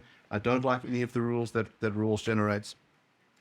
And you can just bite bullets and you can say, there is nothing wrong with putting homosexuals to death. That's just your white, liberal, Western conception of things. And then we're going to have to agree to disagree on it. The point is that you have to bite a very repugnant bullet. That when you deny the major moral theories, that the consensus is going to be against you. Now, there's nothing to do with your race or your sex. While I was trying to explain this, that there's a huge danger in claiming that the liberal tradition or that the moral philosophies that have emanated from John Stuart Mill, John Rawls, or Immanuel Kant belong to white people, or because they emanate from white people, there's something wrong with them. First of all, many people around the world benefit from the notion of human rights. The idea that as an individual, you have a claim against someone else not to do certain things to you. That because you have a right to dignity, it is wrong for someone to intentionally torture you against your will, to put you into a status of slavery. I mean, one of the examples that I gave where I said any person who thinks that morality is external and a good thing would think that slavery is abhorrent. Now, the Qur'an mentions slavery on many occasions. It does not. Before we get to that, you've spoken for 2 minutes. Can we respond to one thing at a time? Because otherwise you're just going to Let him finish that. Let me finish that point. go Then we go. If the Quran mentions slavery, and we'd expect a divine being that either issues good commands or is aware of what is good, to not just have regulation about slavery, but to outright condemn it, to say that no matter the society that you're in, regardless of the place or the time, slavery is always wrong. And we just don't see that in the Quran. Okay, That seems so like a failure. That's responding. You've completely miscategorized what he said. You've strawmanned actually what he said, which is very surprising considering your level of qualification and education. I'm actually surprised that he didn't say we don't believe in rights and suffering. He said we don't believe that you can't prove it objectively. Underline the word objectively. As an atheist, there is no mechanism through which you can prove deontological ethics or consequentialist ethics on an objective framework, which is why John Stuart Mill tried to prove the desirability principle in his book on utilitarianism. What I'm saying is that this is the first thing you're going to have to choose. The second thing is, we talk about race and you talk about slavery. Let me tell you something the Prophet Muhammad said. Okay, the Prophet said there's no virtue over a black man over a white man or an Arab over a non-Arab. How comes it took you, I don't know how many years as the white dominance to figure that out? Only 30 years ago you stopped apartheid. So why should we listen to you? In a sense, okay, you're playing the moral superiority card. With all due respect, it took you 1,300 years after the fact to realize that something the Prophet said, Prophet Muhammad, who you're attacking the religion of right now, 1,300 years before, you now agree with him. So how do we know you're going to differ on these issues? Number two, on the issue of slavery, okay, because, when was the apartheid end? 1994, 30 years ago, and they're telling us about this and that. I mean, I don't see how this is working here. Number two, you said this, the emanation and the knowledge production of these ideologies that you're talking about is undoubtedly white and European. You cannot take that away from the reality. I didn't think John Stuart Mill or Jeremy Bentham or Immanuel Kant was Nigerian. I didn't think. You're talking about secular ethics. It's not the secular ethics of the black man, is it? It's the secular ethics of the white man. And you've already assumed it to be true, just like many of probably the people before in this country, white men assumed that apartheid was true. Then they had to, the suffering, by the way, that Mandela and others had to undergo, the suffering which is good suffering, by the way, because not all suffering is bad, you said suffering is bad. What about the suffering that Mandela and the others, the anti-apartheid activists had to go through? Was that good suffering or bad suffering? It was good suffering, because then people realized that it's equality in race and things like that. So this is what you're doing here, is you're being morally sanctimonious. You're clearly trying to come with the hierarchies. You explain to me. No, you explain to me why your morality is true in the first place. I believe Yes, homosexuality is prohibited in Islam. It's wrong. Yes, I believe you're going to go to the hellfire if you don't believe in Allah. Yes, I believe that there's heaven. Yes, I believe in the day of judgment. These are things I believe in. Tell me why that's wrong. Tell me why that makes Islam to be true. What creedal disproving implications does that have? As a philosopher, where is your objective morality? Where is your objective reasoning? Where are the arguments? Where is the empiricism? Where is the calculation? Where is the proof? Where is the evidence? That's why I'm asking. Don't assume, because the dominance remains in the Western Hemisphere, and there's hegemony on the side of the Western Hemisphere, that whatever ideology they decide to put down, we're going to assume is going to be true, that you're going to come here and tell us our requirements for moral requirements. That's your moral requirements. You have a religion, I have a different religion. Prove to me that your religion is true. That's what I'm saying. Why is consequentialism true? Why is deontological ethics true? Why don't you come and start with that? So before Mark responds, I just want to make a meta comment about the style of communication. I'm very uncomfortable with how this has very quickly degenerated into a shouting match. I understood, and I was led to believe by the organizers of this event, that we were going to be here to discuss, in a mature and reflective way, various worldviews. I'm very disheartened by the turn that this is already taken. So I want that noted for everybody to see, because as philosophers, as intellectuals, and for the last 5 minutes, Mark, who is an absolute gentleman, has been shouted at. Now, This is not relevant, to be honest with you. Right, We're talking about God and morality. You've spoken about 10 minutes about why Islam is and again, Can you get to the point, please? and again, the point is I'm making Get to the point. I'm making a method comment. Yeah, but it's not really. It's not. Okay, so I'm gonna have you step in. So let me just reset. Let's reset things. Okay, So I want to reset things, and I want to talk about something. Can I say one thing that came up? I will let you. I promise I'll let you. So we did say that this is a discussion, and we all came here wanting to discuss things, and understand that things are heated. I should say that I enjoyed all 4 presentations. I was impressed with the level of philosophy in all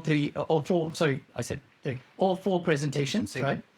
And I'd like us, as best as we can, even though these things are heated for all of us, to try to do what we did in the discussion. Try to argue the point, even if we do not like many I things. don't about want to it. tell me how to speak. With all due respect, I'm free in this country. I can speak with an assertive voice. I don't need people telling me how to speak. I've not been told that I cannot speak in an assertive voice. The discussion doesn't dispute that. With all due respect, I want to be told off. This is a 5-minute segment. And I'm not telling you. No, he was for 2 minutes. That is a runaway tactic. He knows that he's got nothing to say about something like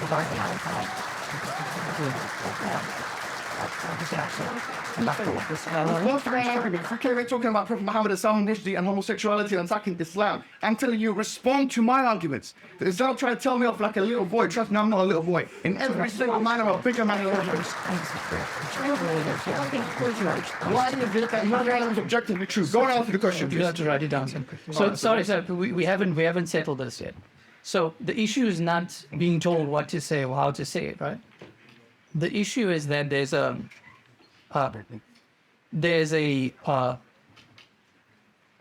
structural apartheid, the way you're being dealt with right now. That's what I'm telling you. In the way I want to speak. So let me say this. Let me put it this way. I would like to be dealt with properly here. Let me put it this You know what I'm way. saying? So just answer my questions. I don't want to be told not to speak. With due respect, I will tell you. I'm speaking to you in a way. You're being a sanctimonious, and you're trying to be the schoolboy teacher. No. You're not here for that. Nope. No. I actually. Why you spent 3 minutes actually not paying No. session? My views are closer to yours. I'm now an atheist. Oh, it doesn't matter what you My views are closer to yours. And I recognize the issue. Something to say. So one of the discussants will just say something.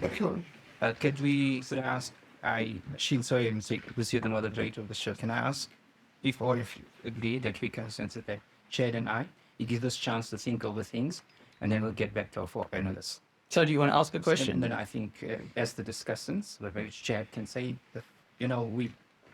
Are you going to come in? Yes. And Do you want to throw the white towel for him? No. Just from the side. Sorry. Okay, I'm going to bring in So I did promise Eron that you're going to finish your point. Okay. Yes. So just I wanted please to, do. I and wanted, then to bring actually, in I wanted to actually, I came here to talk about philosophy. I've spent a long time preparing. I read Hamza's book, and I wanted to talk about the interesting things. So perhaps we could do that. Yes. Please. So a number of your arguments, and Mohammed made this point about his contingency argument. There was this talk about this problem with actual infinities, which I think it's fascinating. There's a really interesting metaphysical discussion to be had about whether infinities can be instantiated in reality. I know, Hamza, Mohammed, you are okay with mathematical infinities. So you have no problems talking about in a logical space that mathematicians can talk about mathematical infinities, so the cardinality of infinite sets, or potential infinites that tend towards infinity, like an asymptote. You just think that for some reason those can't be instantiated in reality. Is that a fair assessment of your view? That they can't be instantiated in reality? Yeah. Yes. To a degree. Okay, so I want to put forward this argument for put a start in. So it's an argument for atheism, and I'm just interested to get both your input on. Oh, sorry. Before you do this, you've asked a question. Like, with due respect, I know this was a distraction, but I did ask a question, and there was a distraction. So can you answer my question before I answer yours? Yeah. Why don't we get back to that after he's given his... Yeah, I have no problem. I'm very happy to respond. We can talk about rights and the objective basis. I have no problem talking about that. Okay, good. You said that. You're a man of your word. Yeah, 100%. We'll talk. We can talk about that. We can talk about moral realism and all of that. Okay. So let's just assume X hypothesis that actual infinities can't exist, that they can exist in a conceptual realm of abstract logic and mathematics. Okay, so here's the problem. The problem you might have heard before is that this problem is how does that reconcile with God's infinity? Now I know, Hamza, you've said that there's a distinction between a qualitative infinite and a quantitative infinite. Yes. Right, so your normal response is when you're challenged on this, God's infinity being instantiated in reality, you say, no, that this is a qualitative infinite.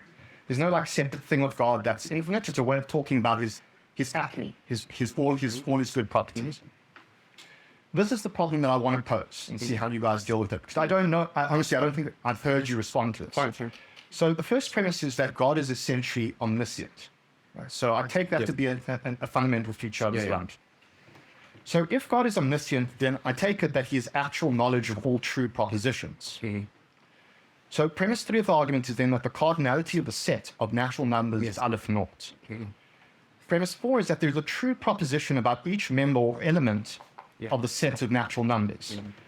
From that we can conclude that therefore God has actual knowledge of aleph naught true propositions.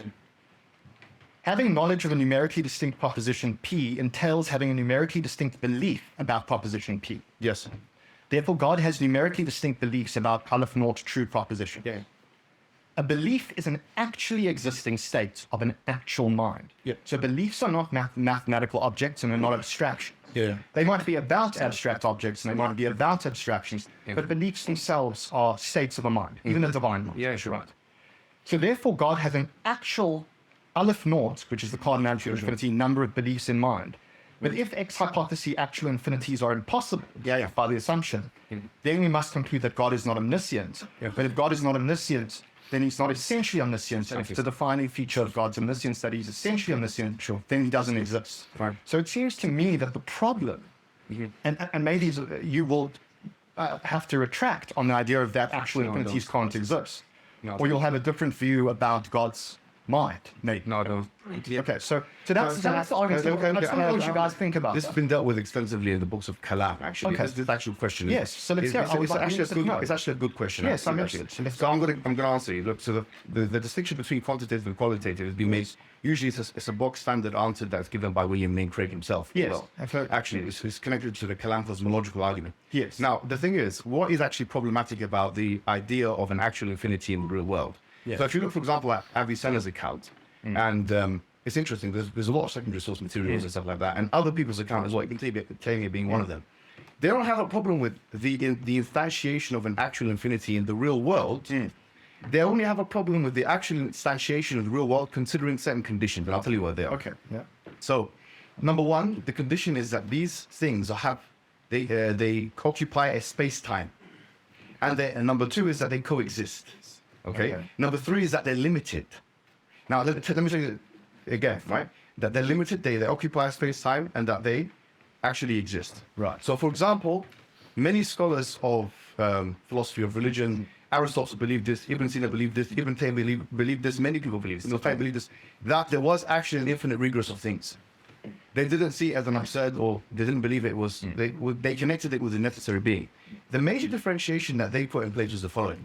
Look at this bottle, for example. This is limited. Would you agree? It's limited in this form. In certain properties. Yes, sure. Physical properties. Yes. So, from a particular range. Right. Matter. What they would say is that this bottle, which is contingent and limited and dependent, having an infinite amount of these bottles at the same time, okay, that is what would be impossible. Why would that be impossible? Because number one, they're limited. Number two, they're contingent. And number three, that they would have to coexist at the same time. With these conditions in mind, you see, they would discount the idea of an actual infinity. They would say an actual infinity in these contexts wouldn't work. With God now, yes, he's not limited. So this is already a difference. He's not contingent. So you see, God is necessary, a necessary being by definition must exist, but even the attributes of the necessary being, for example, the omniscience, it must be necessary. Telazimi, the access. In any rational world, Which means the idea of a quantitative infinity is not only not applicable to him. Yes. It's not applicable to him. Number two, it's something which is not applicable to anything necessary. So in other words, you see, the actual infinity is in the context of limited things which coexist at the same time and which are dependent and contingent. That's where the gripe is. It's not where the idea of as you phrased it, which is an actual infinity in the real world. That's why it's actually, we can believe an actual infinity in the real world only with the necessary existence. It's only an actual infinity in the real world with certain conditions I just mentioned. Yeah. No. Okay. So yeah. No, you wanted to go. Yeah, so if you don't mind, so you said like the belief, God having a belief would mean that it's actualized in the real world. No. What I'm What you say? What I'm Just clarify. So yeah. So what I'm saying is that you believe that God is a mind, right? No, we don't. God doesn't have beliefs. He doesn't have knowledge. Knowledge, yes. Yeah, but Is God? So maybe I'm confused. Maybe is God a person? So this will Is he an immaterial person? this will we want to phraseology here. Yes. Some would have found that phraseology, some wouldn't. So But so we believe in God's transcendence, right? So using things like mind and person is something that doesn't really exist in our tradition, especially yes. A mind, yeah. no person. A person, yes, sorry. There's a person with a mind, yeah? Right. That has subtle anthropomorphic connotations. Right. So we wouldn't really fixate on the term mind itself, right? Okay. That's the first thing. This is why I want to find out what do you mean by God's beliefs and why are you saying that this means that they are actualized? I want to unpack that. I'm happy to. So my general understanding, and maybe we are talking across purposes, because the idea that Art always had of the sort of being that resonates for people, that is cashed out religiously, is the idea that people have a belief that God's looking out for them. He's essentially he's a person, and we are made in his image. And obviously God's not a finite person. Like as I take it, you guys don't think that. transcendent. Yeah, he's transcendent, unlimited, unbounded, all of those sorts of things. With the word unlimited, you have to connect it to an attribute of God, or because unintelligible. Okay. So if you say unlimited in mercy, unlimited in power, unlimited in knowledge, Superlative, knowing your value. Yeah. So what I'm saying is that I've always understood that when people pray to God, he can answer prayers. Yes. God knows the number of hairs that are on Hamza's head, on your head. Yeah, sure. Even though I was. But he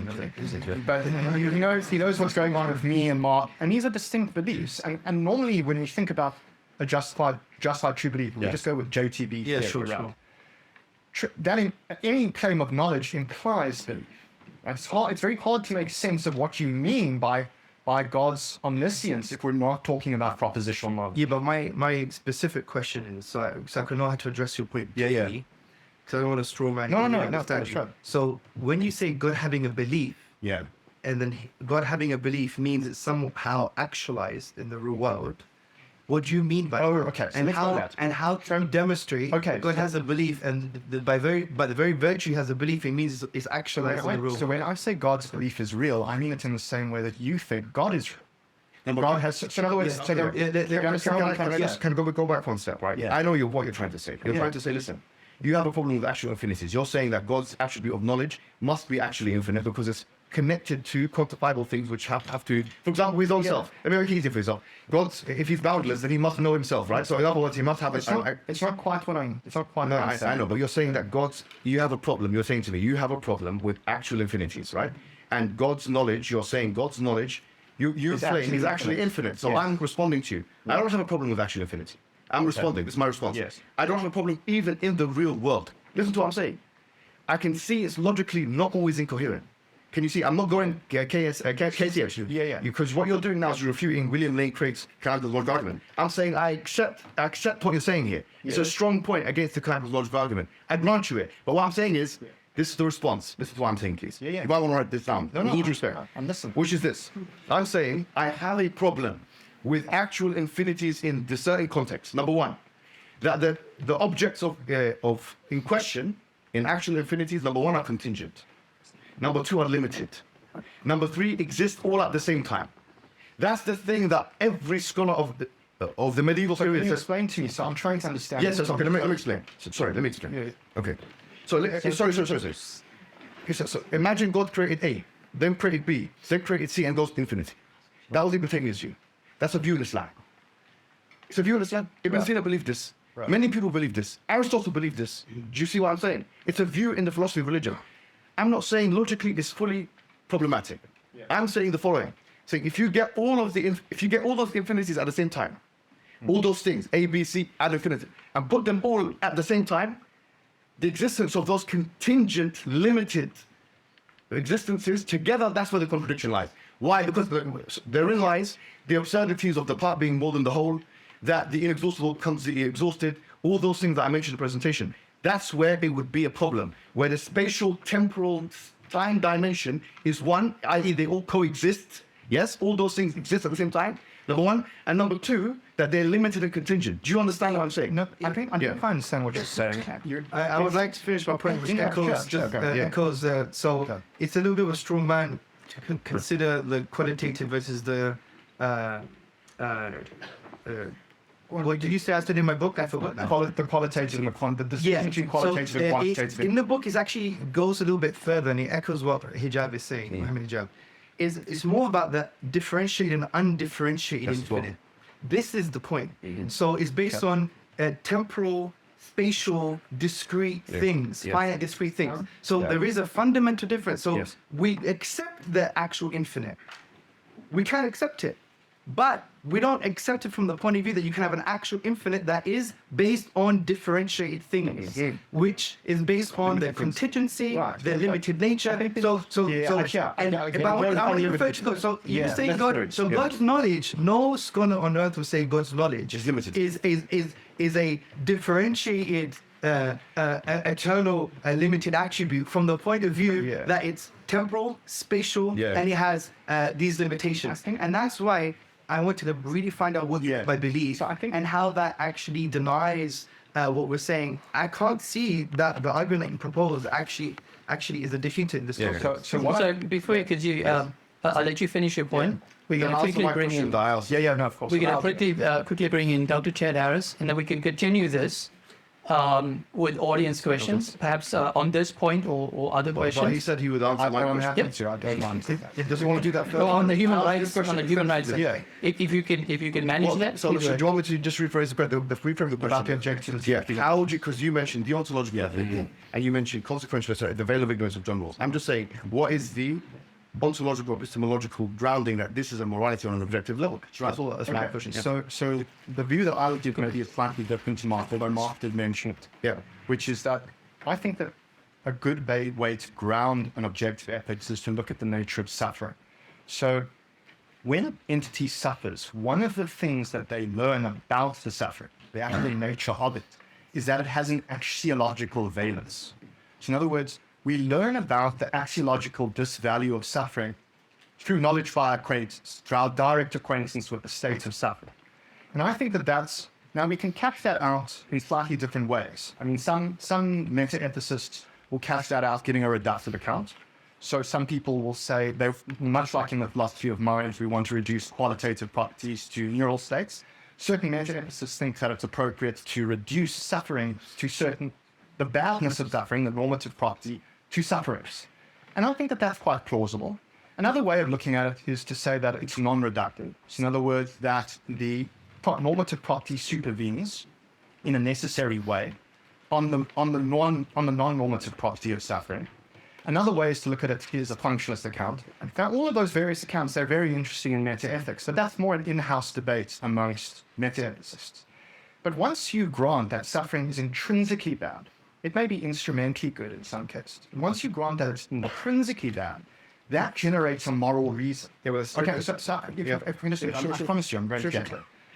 So once we have a moral reason that's amenable to rational understanding, yes, we can start to think about rights. Because once we recognize that there's an axiological disvalence or a negative axiological valence to suffering, we can see that that entity has an interest, a moral interest in not suffering. Yeah, sure. And that has a rational claim, a right. And what is a right? Yeah. A right is a claim that an entity has to protect its vital interests. And one of the vital interests that it has is the interest in not suffering. Why? Because suffering is intrinsically bad. Can I? So that's a way of generating. This is the more subtle response to that. Okay, listen, David Hume style. This is all fallacies, naturalistic fallacy. Because what you're saying is suffering you feel is bad, therefore is bad from an all perspective, teleological perspective, moral perspective.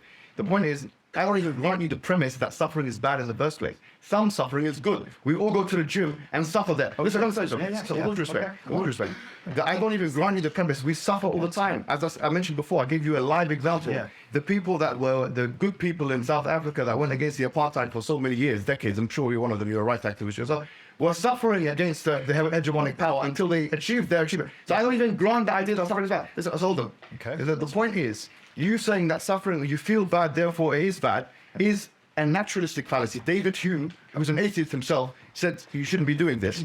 That's not grounding objective morality. So now ask the question again. How can you ground objective morality? So one response to that is you conflated the intrinsic versus the non-intrinsic nature of suffering. So in the axiological theory, there's two distinctions, important category distinctions that are often made. One is about the intrinsic nature of it, the intrinsic value of something. The other one is the non-intrinsic. What you are referring to is a non-intrinsic value of suffering. So suffering is qua suffering, qua mental state. The state of being in pain is itself bad in and of itself. It may be extrinsically good in the sense that it helps you to overcome certain things. Like, for example, I can see Hamza likes to train as well, as do I. We like to train in gym, right? So the instrumental value of suffering, we can grant that, right? It's a non-intrinsic. No, that's always say. That's the intrinsic value. One more thing. I think what you've done is conflated the psychological and the ethical. Like, for example, what you're saying is that we don't like pain. I agree with you, we don't like pain. Human beings don't like pain. Pain is bad, for the most part. I understand that. But what we're talking about here is a kind of psychological bad, not an ethical, teleological bad. I'm saying, how do you get from that psychological to the ethical? How are you making that jump? There's another question I think would help this, because I would like to ask you, because I think you slightly skipped something very important. Go. When we say objective, or when you say objective, what do you mean? And because if you ground moral values in a naturalistic paradigm, where you ground moral values in what you would say intrinsic suffering, for example, how does that make it objective? Because my understanding of objective is that irrespective of the whole world, right? If they were to say that, for example, apartheid is right, we would still know it is wrong. Yes. Because moral values are out there, so to speak. So they require an ontological grounding. You have to answer two key ontological questions for ontology. Okay. Number one, what is the source of this moral value, and what makes it mind independent? What you've done, actually, you've just gone round in circles. But wait, one more, so you really understand what I'm trying to say, because this is philosophy, right? No, we're doing it. You said naturalism explains everything. So under what naturalistic account, if naturalism is defined as, metaphysical naturalism is defined as, number one, there is no divine. There is no non-physical, and everything can be reduced to or explained by physical phenomena in some way. What you're doing, you're enchanting physical phenomena with some kind of divine attribute on non-physical features.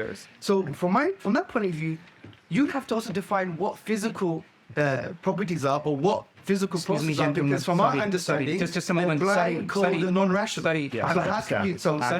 We have four gentlemen times limit. Oh, sorry. And with this, you are negating all these other people. There's a chair. Why'd you have to say this? No, Why sorry. do you have to say this? No, I haven't spoken that much. No. Can we give everybody a round of applause from the Contradiction of God? Why do you appeal to the Sorry. I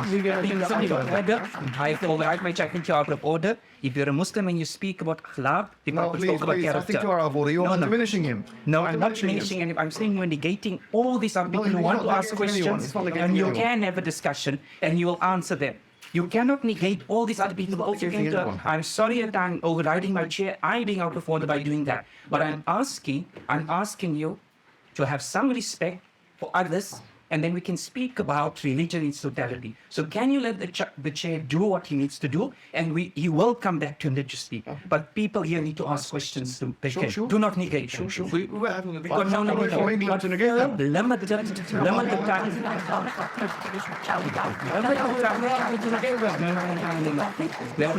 What disrespect? And you have limit the Can time. can I make a No. metaphor? Get the chance to speak. Get the chance to speak, I please. haven't spoken much, and we're having a very good Can I let you speak? Yes, sir. Make that point, and then I want to bring in discuss it. But I do want to thank you all for that very civil exchange. I really appreciate it. We have to that version. Right, so Derek, the point I want to mention is because I want to be as authentic as possible, which means I don't have any undeclared negative intentions. And I think, I believe in sometimes of a collective consciousness and energy permeates the room. And from the beginning, prior to this conversation, we had academics saying we need academics on the panel because in an academic university, because we have to academically, it's not your words, but it came across, we have to academically babysit the panel. And I'm being honest, those were the words. We're here because we're academic, you need some academic professionals to give you an academic input. With all due respect, you have master's degrees, you have PhD, we're almost finishing, we have, he has more degrees than a thermometer. So the point I'm trying to say is, I'm trying to, and this may be wrong, I stand in the possibility that I'm totally wrong, but I got the kind of feeling that there is almost a sense of, meta type of babysitting going on. Yeah. And yes, there was emotions, but I think we're gentlemen. He knows, look, he's a man. Let me tell you, 100%, he knew what he was going to say was going to trigger something.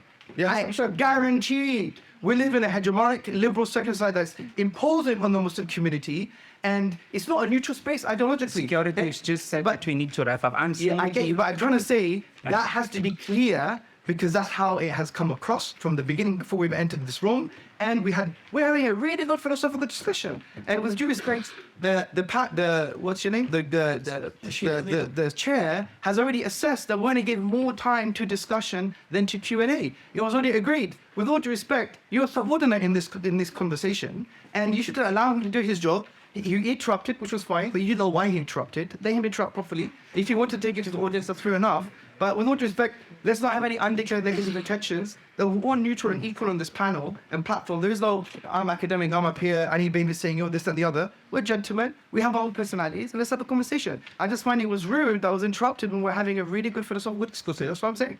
Can we We're going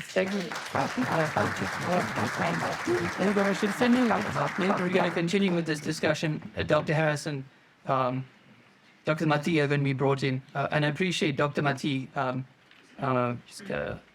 trying to bring us in, not bring you in, and then the audience. But please go ahead. So it's a narrow argumentative point. I'm not going to take sides either way in this, but I felt, Eron started off by presenting an argument that ostensibly is an argument about evil. And then Mohammed came in and said, you denied evil. Objectively, that's not strange. Okay, and you said actually there's just good and there's a lack of good. So is the good something that admits of degree, so you can have greater or lesser good? Yes. But then the argument still goes through, because all that's needed for the argument to go through is for you to have less good. So With all due respect. So the notion of evil is a dead heading. That's not how that argument works. My point in response to that was that evil doesn't have an ontological status. You cannot put it, it's not substrate, and you cannot put it under a microscope. I'm not making a point about the relational type of evil. You can say that evil exists. I'm thinking as an atheist. How can you substantiate, my question was, how can you substantiate the existence of something, or atheism, objectively, which doesn't have... But that's irrelevant to his argument. Well, I think it's very relevant. No, it's not. If he's denying non-vision on the basis... All he needs for his argument to work is if good can admit of degrees. If you can have a greater or a lesser amount of good, then the argument's a sound argument. now I feel like it's 3-on-1 now, but 3-on-2, you need to do this. I'm sure you do. No, that's fine. That's fine. You're a big man. No, it's fine, big man. I'll let it. But what I'm saying is this. Yeah. You've negated one very important thing, okay, that? which is the fact that we talked about divine wisdom anyway, which is that divine wisdom is not mentioned in the Epicurean types of evil This is arguments. only mentioned in mentioned, it's irrelevant to the logic of the argument. Excuse me. It's not mentioned in the Euthyphro. I'm not asking about It's that. not mentioned even in his argument, because divine wisdom in Arabic language means wada shaykh makani sai. Basically, it's appropriacy. What are you laughing at? This is What's all funny irrelevant here? to the What's argument. funny here? You want answering Why are you the laughing question for? about the argument. No, hold on. You're laughing. Why are you laughing for? Because you are deflecting. No, I'm not deflecting. I'm answering your asked- question. My question is this. When you talk about God, you're talking about all of the attributes that Muslims speak about when we talk about God, including but not limited to the wisdom of God. Now I'm saying that the existence of evil doesn't negate the wisdom of God, because wisdom is appropriacy. It could be appropriate unless you want to say it's fundamentally inappropriate for there to be a world in which evil exists, and that's appropriate because, as Hamza also was saying, you know only the pixel and God knows the picture. You have the totality of knowledge. You don't know everything that exists, and otherwise, And also, wait, from a logical perspective, just to adjust your point, let's assume that so what Mohammed Hijab means about good having levels is in a kind of a model export into the real world. Good does have levels in the real world, but ontologically, say good is non-existent. God is things that existent and absolute. Let's assume that, and we have wisdom that's existent and absolute. What we're saying is that evil itself is actually a manifestation of absolute unchanging good and absolute unchanging wisdom, yeah, in a real world sense. So even from that perspective, there are theological accounts where you could say, yeah, the goodness and wisdom of God actually ground evil in a real world sense. But if evil doesn't have its ontological status, it's actually good and based on wisdom. That actually undermines the logical argument, in my opinion. Do you mind if I respond? You know, and I want to respond to that. Because there was no laugh. There was like a... He was like, I'm just smart. Thank you. Yeah, good one. The notes argument takes divine wisdom into account. So, How so? Okay, so the idea is that prior to God, so let's just put the argument into simplistic terms. The idea is that the theist is committed to three distinct propositions about God. The first is God's unsurpassable greatness. That includes his omniscience, which includes his wisdom, his omnipotence, and his supreme axiological value. Right? So his omniscience in Islam is different from his wisdom. Okay, so makes sense. So let's say that also includes his wisdom. Okay. Let's say that a part of his superlative relative that it does. Right? The idea is that prior to the existence of any natural world, so the created order, God is independent.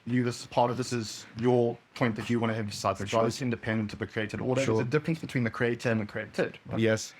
So prior to any creation, you have this, all that is existing is a superlative being. And the core argument that Schellenberg puts forward is that the theist is also committed to what he calls prior purity of God. So in other words, there are no goods in God that have any relationship to evil whatsoever. So God is in some sense axiologically unblemished. Okay. So he's pure. Okay. And the point that he's trying to get across in this new logical argument from evil Yes. is trying to say, well, how do you bridge the gap? If you start off with a being that is superbly great, you can't be great Yeah, sure. and is axiologically pure Yes. in all goodness. There's no evil in God. There's not even anything that presupposes evil. So you may even think that there's nothing like courage in God prior to existence. Yeah, right. Okay, but let's not be dismissive. I'm trying to give the argument here.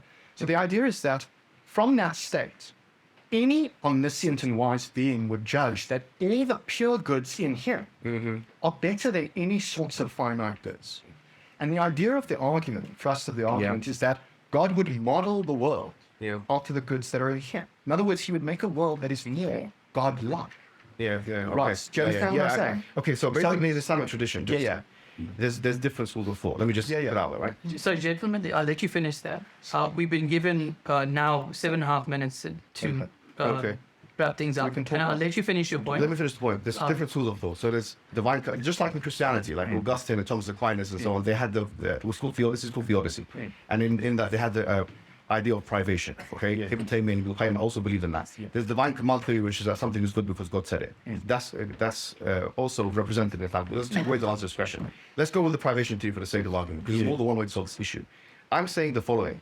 I'm saying that, look, if God is all good, it's like, for example, do you see this light over there? You see light, yeah? Yeah. Okay, so what is goodness is the reflection of the light. Evil is the removal of the light. Right. So, okay, you understand. So, good is when God chooses to manifest his attribute of goodness. That is the privation theory of good. Do you understand what I'm trying to say? So, it doesn't require him to have an evil in him to remove the goodness or remove the manifestation of it. Do you understand this? No, I get it. I get the point. But Yeah, that's all. But then there's the point that that's right. Dr. gave to you, which is exactly that you can run the same argument. I don't need to talk about, when we can run Schellenberg's argument without talking about evil. We can talk about there exists a world with a distinct absence of good. Okay, And so what? so that's such. In other words, Oh, right. in other words, Yeah, you see the point. So Yeah, the yeah. point is the world falls substantially short of God. No, Right? that's all right. Look, Yeah. here's the thing. Yeah. Okay. In the first, you have to answer. You just said it. No, that's fine. Let him argue. Go ahead. sorry. Let him answer, and then we can take questions. Because I do get the feel that actually he's spoken about 3 minutes. I don't say anything. Give me one side. Like, Okay, no. So there is a phrase by Imam al-Ghazali, one of the great scholars of Islam. He says that "Laysa fil imkan abda' mimma kan." There's nothing in the creation better than what is. This is kind of connecting what you're talking about. Okay, so there's a long discussion among Islamic scholars about what this means. Do you see what I'm saying? So it's because it's connected. So you're coming with good interrogations. I'm not actually dismissing what you're saying. What he's saying is something that Islamic scholars talk about for 1,000 years. No problem. You're coming with good interrogations. Now the response to that, like the guy wrote a book on that very phrase. Az-Zabidi, because al-Ghazali wrote this in Ihya al-Din. Az-Zabidi has a long commentary on Can it. you tell me what the answer that he gave was? Is it possible to tell me what the answer that he gave? Yes, please. We have to. Yeah, so I believe that there is a problem with the logic, yeah? And as I address the Professor Harris, what I would say is there is an assumption that there is a distinction between ontological good and a real world evil. Is that correct? It's not quite what the argument is getting at. No, so I'm talking about the assumption of the argument. So what you're saying is there is a good, God has goods, right? He's perfect being good, he's omnibenevolent, right? And there is an evil. Are you making an ontological distinction between evil existing and God's goodness? All right. What we would say is, in actual fact, evil itself does not have an ontological existence. It is a manifestation of the perfect goodness and the perfect wisdom. So that's the theistic position of Islam. So the whole logic is actually a straw man of Islamic theism.